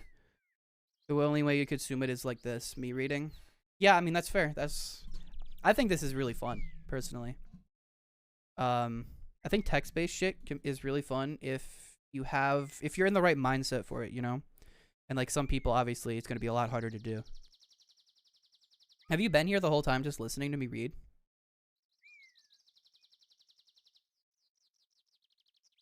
Sorry, I'm tabbed out for a second. Somewhat. Gotcha. Come on. Here we go. Assassin is not dead, but lies on the floor gasping. He said his job is to kill me. I don't want to deal with him giving away my position or something. With a single blow, you finish the assassin. He dies with his lips pursed in silent prayer, not cursing you, but commanding his own soul to a better place. Rifle his body for basically 3 gold pieces, then continue on the path out of the woods and onto a dusty hillside. Yawn for a brief while, says nothing. Perhaps he's shocked, but the blissful silence doesn't last for long. Multitasking and walking away. Gotcha. Alright, well, we killed an assassin who was after me. How much longer do you think we'll be traveling today? The Minamite on your shoulder asks. I'm hungry and tired. We've gone such a long way. Not much further. Minamite sighs and slumps under your shoulder. Continue along the path around the side of a hill. A wooden hut is set into the slope, with an old woman sitting on the front step. A river seems to emerge from beneath her. As you get closer, you realize the water flows underneath her house, and the house itself is set on splayed struts like an insect straddling the watercourse. A few paces from the house, the water plunges over the edge of a sheer cliff and disappears. Greet the woman. Greetings, you call. The woman looks up at you and smiles. Come over here, won't you? I can barely see you. Oh, God. What if she's evil? Most of the people have been good so far, though. Approach the woman. She smiles a toothless smile and gets up from the village. Come in, please, she beckons. I get so lonely out here on my own, far away from the village. Okay, I'm kind of nervous. Thank you. You follow her inside and take a seat by a long wooden table. I'll bring us some tea, she says. She sounds almost nervous. Hurrying to her kitchen, she returns with 2 large cups. Watch it, Jan whispers into your ear. I don't trust one. Yeah, neither do I. Make conversation. Tea is still hot. You cup it between your hands as you speak. What's your name? They call me Gazamoon, she replies with a smile. I used to be quite well known in my way. You nod, but you have not heard of her. This is a beautiful place. You remark, watching the river outside the door, plunging away over the cliff face. This is the top of the crystal waterfall, she says. The river runs right under my house. Say it carries all my goodness and youth away while I sleep. The villagers bathe in it for luck. She giggles mainly. I'm sure it isn't quite true. Why do you live alone? It must be dangerous. Oh, she smiles sweetly. No one bothers about me. Why would they? Can't help but notice she has not answered the question. You make to sip your tea when the old woman stops you, catching your arm before the cup reaches your lips. Oh, she says, I've forgotten the pot. She goes back to the kitchen to fetch it. We're going to switch cups. While she's away from the table, you switch the 2 cups around. Then when she returns, you lift the one closest to you and drink. Sudden deep pain grips your stomach and double over. Oh, that was a test. Okay, we're gonna restart. So we're just gonna drink the one she gave me.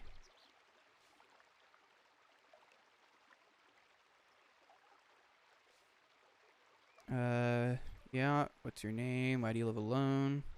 Beautiful place. Drink my tea. You lift your mug, blow away the steam, and take a sip as the old lady returns. The old lady lifts her own mug and takes a deep gulp. Your own tea is gently refreshing. Then she sputters and coughs and grips her side. Wait. Sit back and watch to see what will happen. She's trying to smile, but the pain is clearly quite severe. Stumbling and almost falling, she staggers to your kitchen and gulps down another drink. When she returns, she seems much better again. Not as young as I was, she explains. All the same, she puts her tea to one side. But tell me about you. You're a traveler? Yes. Yes, that's right. I'm going to Kari. She claps her hands. How wonderful. Such a delightful city. Indeed, you answer. Tell me, on your journey, you didn't happen to come across an old man, did you? I've met a lot of people. Of course, she answered, but this one was special. Very old and carrying a page from a spellbook. Yeah, sure, the page. You pull this page from your pack, and her eyes light up, giggling with glee. The witch snatches it. What is the spell? The spell of pest repulsion. You have no idea how useful it is around here. She shakes her head. 4 days ago, I was visited by a traveler such as yourself, but when I was away making my tea, as I always do, he started leafing through my book and tore out a page. Must have been a wizard of power, because he vanished almost too fast for me to curse him. Do you uncurse him now? Well, she looks a little uncomfortable. I rather think it might be too late. I aged him up to almost 130 years, you see. I wanted him to slow down, but instead I sped him up. She giggles. She fusses with the page, repairing her spellbook with some gentle magic. Should I show you how useful the spell is? What do you mean? Well, how can I put this? You're sure you don't want me to rid you of a pest? She realizes you're looking at Jan. I'll keep him. Really? She looks surprised, but then shrugs and slams shut her book. Well, it's your cat's funeral, as they say in Kari. She gets to her feet. You best be going. Jan hops onto your shoulder, whispering a few things into your ear, and you leave. Okay. Well, she didn't try to kill me after I didn't suspect her of badness. It is now late afternoon. You pass over the brow of the next hill, and below you is the village of Torapani, swung from one side of the valley to the next like a flooded barrier. Observe it. Torapani is the village of the Sven, an aggressive-looking race of man-orcs. You might expect their village to be rowdy, even more so than Biratanti during the festival, but it seems strangely quiet. Still, there's no way around it, and it's too large to destroy with a fireball. You'll have to go through. Into Torapani. Enter the village. There's a definite air of depression hanging over the place. The Svens are going about their business slowly and miserably and pay you no heed. You set yourself down on a tree stump in the very center of the village to consider your options. Let's make contact with the villagers. By a group of Svens sitting outside a low hut, and you walk over and sit yourself down. They're discussing a friend, apparently killed in the night by an assassin's curved blade. I've met this assassin. You remark boldly, interrupting. Out in the forest. You met him. You're still alive, one of the Svens replies thickly. I killed him. Svens spit a gob of green goop on the ground. You do good, but you, one day late for us. The Sven bangs his hand down on the table. But with Esh dead, who saved Tia?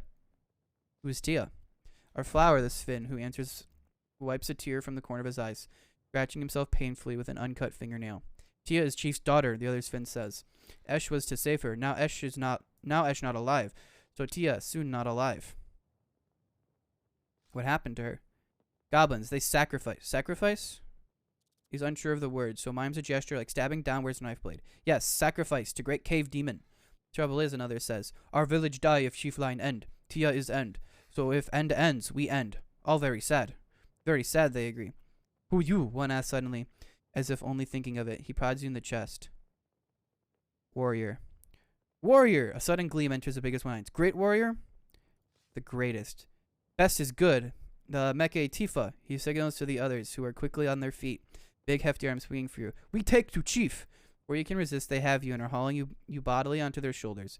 Jan clings onto your shoulder, refusing to be shaken free. Pray to my spirit for aid. In a whisper, you begin a prayer to your spirit, the ape for aid. Nothing happens immediately. Then you reach a low hut and are thrown to the earth. Your arms and legs are released. Perhaps your spirit has heard you. You cannot be sure. But now that you have summoned the powers above, they will not help you again. Okay, yeah. So I asked for, like, make sure I live. The door is slammed and locked. A moment later, it reopens and your possessions are thrown inside. You quickly look through them, but everything seems to be in place. Wait to see what happens. You pull your knees up to your chest and wait. Jan goes to sleep immediately. The long watches of the night pass, and in the end, nothing happens and no one comes. Aching in your empty belly gnaws at you with glee. Oh, wait. I didn't want to...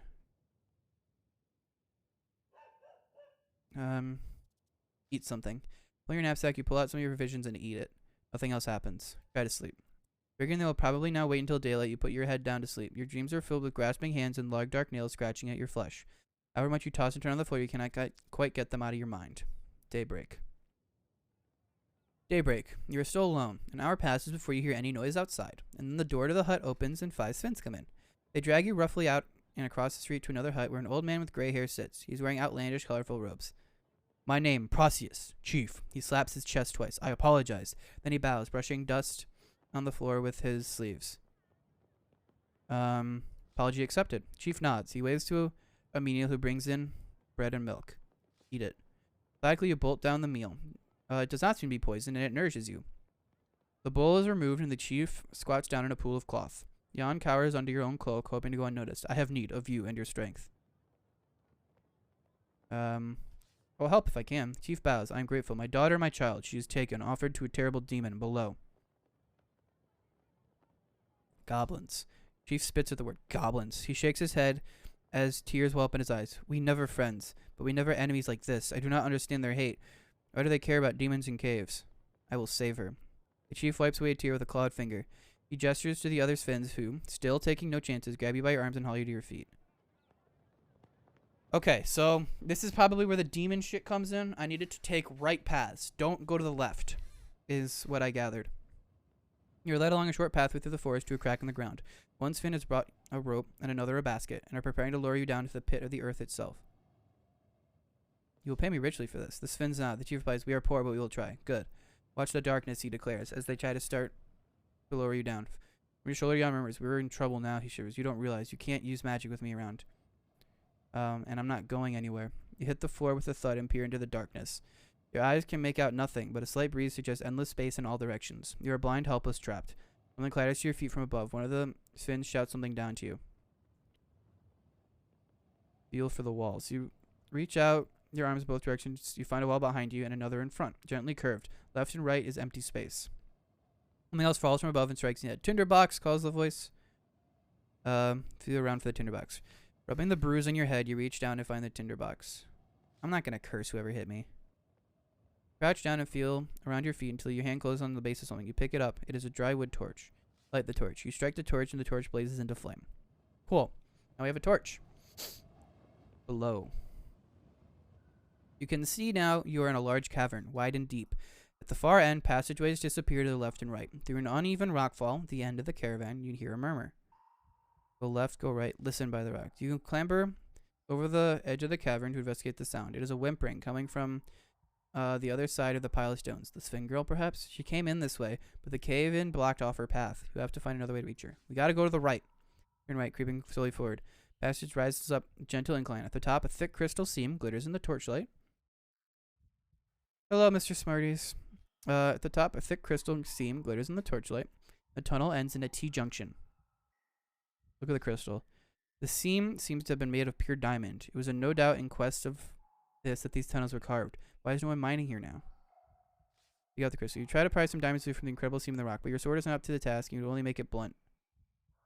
Perhaps you return with a proper pick, but only if you can escape these tunnels first. Okay, we gotta go right again. The right-hand tunnel. You walk down past you 7 minutes, then slip on some dirt, and the ground beneath your feet gives way. You plunge into a hidden pit and something soft. Look around. Now you're counting on your luck. You look around, and sure enough, you're out of the frying pan and into the reptile den. You're in a pit of snakes. Pray to my spirit. Note a quick prayer to up your spirit, but you do not feel its presence here, of course. You have called upon its help already, and you'll not be able to assist you. Try something else. Your torch trying to stave off the creatures. The only way out is to climb. Leaving your torch by the foot of the wall, you begin to ascend. Get halfway up when one of the snakes bites the torch, killing itself but extinguishing the flame. In the darkness, the other begins to slither up towards you until the wall itself is alive. I died! Oh, fuck. I thought it said don't go to the left.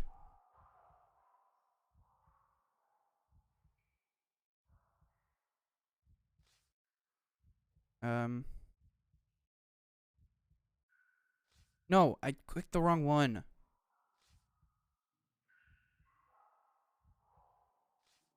Hello, Pancake. Okay, let's try fighting them, I guess. You draw your sword and slash and cut serpent after serpent. There are hundreds of them. The ground is slippery with blood, and then you slip and fall, and the snakes are upon you in seconds. Yeah.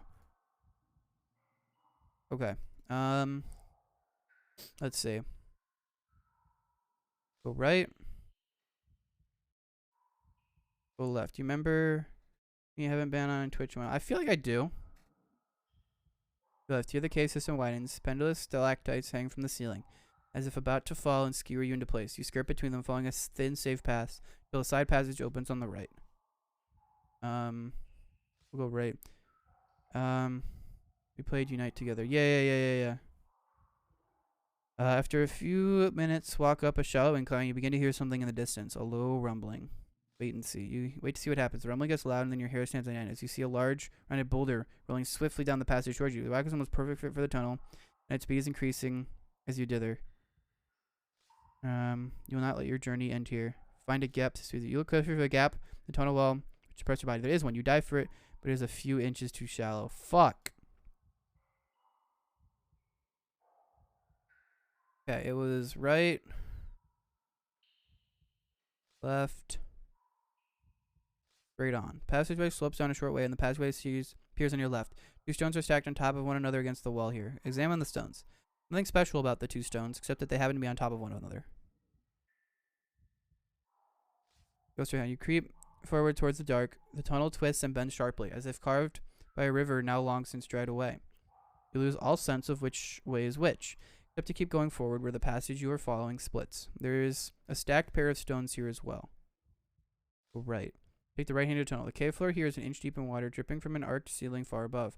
The droplets that land on you are ice cold and run like sharpened claws on your back. I don't like this, yawn plays. Water plays havoc with my wings. A few strides further on, the water you are creeping on through finishes at another fork. A singular stone sits in the wall.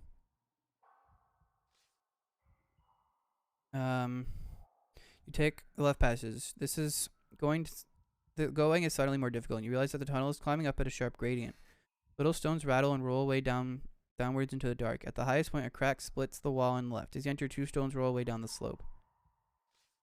Go straight on. You move onwards along the tunnel, the cave wall crushing close, as though the rock is squeezing you to death. Your shoulders rub against the walls. When you feel certain you can go on no other, the winding seam forks again. Another pair of stones are stacked in one corner.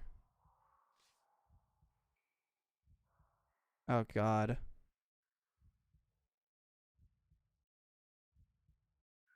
Wait, this is in the beginning again. What the fuck?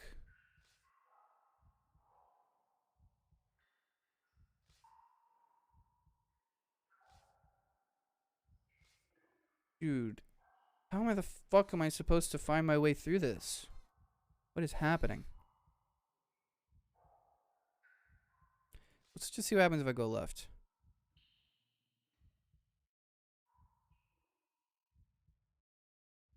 You go left and creep slowly into the darkness, ears straining for the sound of approaching threat.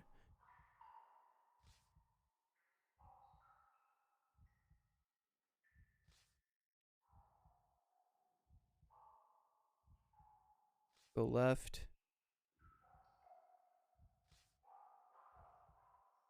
Oh wait, we just go left every single time and it worked. You take the left pass. You follow the passageway when you hear an echo of whimpering come upon the corridor. Your torch light falls upon a frail shape, hiding the shadows of the young Sphingirl, stacking stones into hundreds of little towers. Look for traps. You look in your torchlight along the wall of the cavern. No switches or triggers that you can see. The girl watches you with silent fear, and the torchlight falls upon a deep scratch in the rock, a claw mark. Suddenly there's a row roaring from the mouth of the short cavern. The walls begin to shake and crumble. The Sphinx stone tower topple and scatter. To one side, a gap in the rubble begins to open, letting through a mean shaft of light. But before you can head for it, the roaring sound is joined by a scream from the Sphinx girl. You turn slowly and peer into the gloom back along the tunnel. There's something moving, something coming closer. Perhaps the roaring is the wind rushing through the tunnel. Something is coming. You hear the scrabbling sound of claws on rock. From the exit from the tunnel is blocked by a dark looming shape, a manticore. Huge, terrible. It stands between you and the light and howls in a bloody rage. Look at the creature. The manticore is a foul hybrid created by evil sorcerers of old and steeped in bitter self-hatred. It has a lion's body and the tail of a scorpion, but its face is that of an old man, and its thoughts are cruel and resentful. It sees you, it rears back, flapping two enormous wings on its back. Well, I can't use magic because of my little guy. Okay, let's see if he defends to start. He did not defend to start. That was not good. Brace yourself as it comes down. Okay, we did good damage there. Manticore shifts away and opens its enormous jaws. Looks so human but contains an impossible number of teeth, each one dripping. Okay. Standing firm, you swing a mighty throw against monster. Twin girl edges your eyes, as if thinking of scratching the creature with her claws. It's scared, she whispers. You might not believe me, but you scared it. I'm guessing it's gonna defend here. I'll go for like a 1. That should be... Oh, fuck. No. This is not gonna be a clean fight. It has so much health. Here's you an almost human tongue.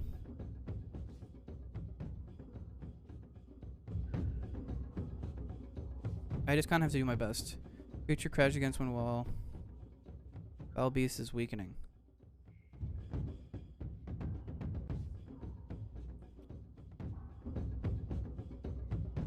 We're doing more damage than we're taking right now.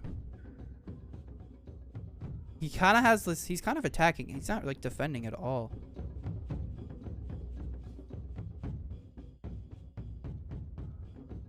Yeah, he's just attacking full strength every single time.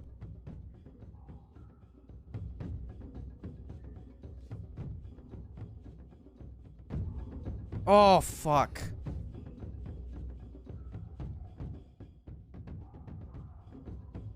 There we go. I got him.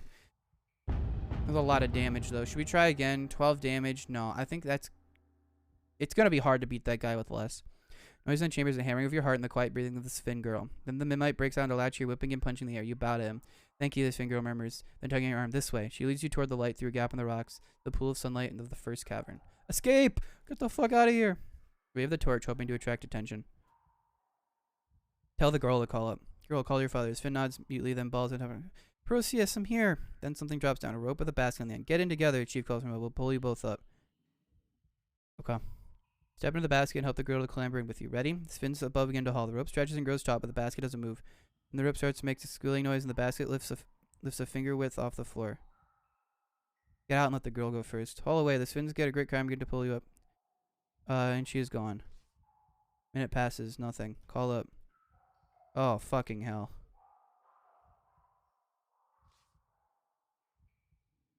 Are they sealing you up? God damn it.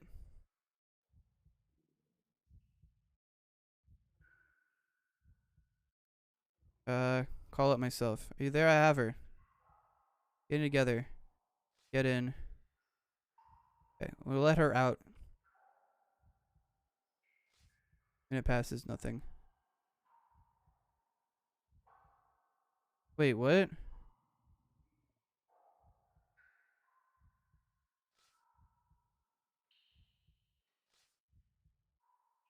Oh, wait. You wait a little longer, settling down on your pack. You can imagine your celebration going on above ground, and tears, grateful union. No surprise if they lose track of you down here in the dark. And then, sure enough, the basket and rope tumble down.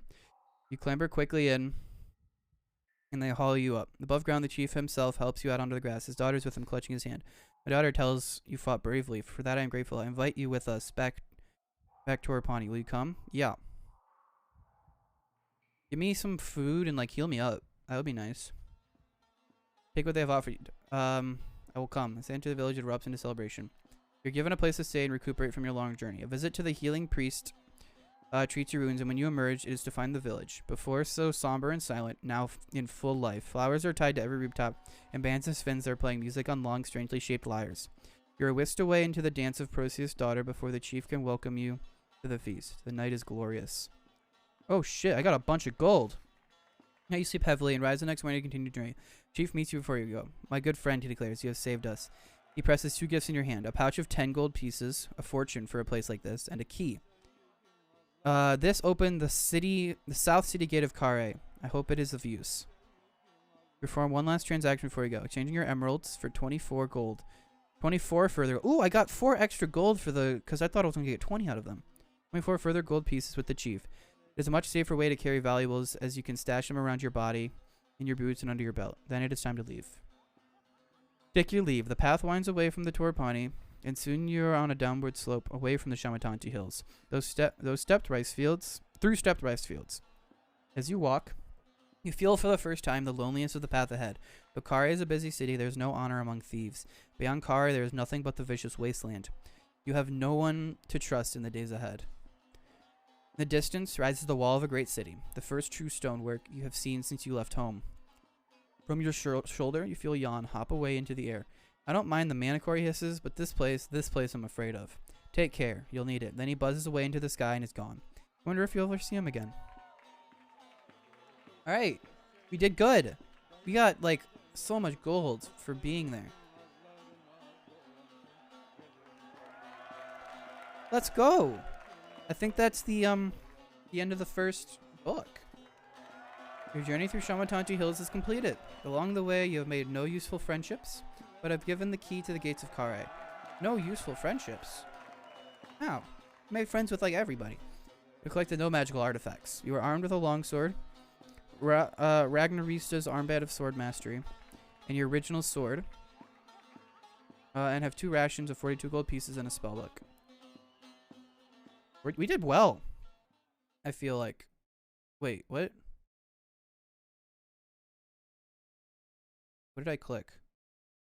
I don't know what I clicked. I accidentally clicked something.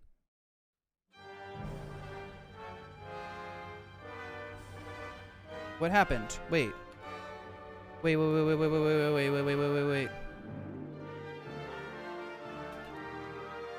Oh, did I just click continue? From the outpost settlement in Analand, you cross the Shamatanti Hills. Along the way, you venture down a goblin mine, face an ogre, travel with a Mimite, cost you life, and fought and killed the dreaded Manticore. You faced cruel twists of fate and disease, test of character. Survive, used your blade rarely, and your intelligence frequently. You deceived, charmed, and tricked your way through. Your spirit guide changed as you changed, becoming the ape. But now all that seems distant memory. You are fast approaching Kare. City port of traps. Founded on the ford of a Jabaji River, Kare was once a camp for the pirates who ambushed merchants sailing from Lake Lumle to the sea. But the camp grew, became a village, the village being a town. Now Kare is a magnate for ne'er-do-wells and thieves, ruled over by a council of villains. Let the city do its worst. It's a place of treachery and traps. You would have to be constantly on your guard as you cross. Your goal is to the North Gate, the only entrance to the Backlands in the next stage of your journey. Your quest is to succeed. You must enter the city port of traps and make it out alive. Okay. However, I am going to pick this up another time. I think we made a lot of progress. We finished a book. I think that's good for a stream. We'll do the next book another day. So...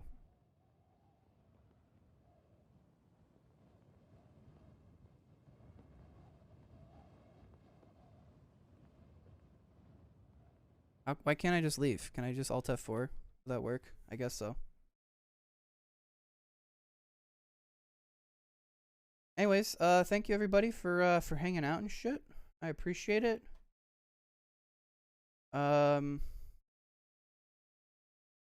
Anybody to raid? Not really. Anyways, I hope you guys enjoyed the stream. I'm gonna head out. I can't wait to play more of this. Honestly, this was so fun. Just getting to like read a book with you guys. I don't know, I love it. But yeah, I'll see you guys next stream. Bye.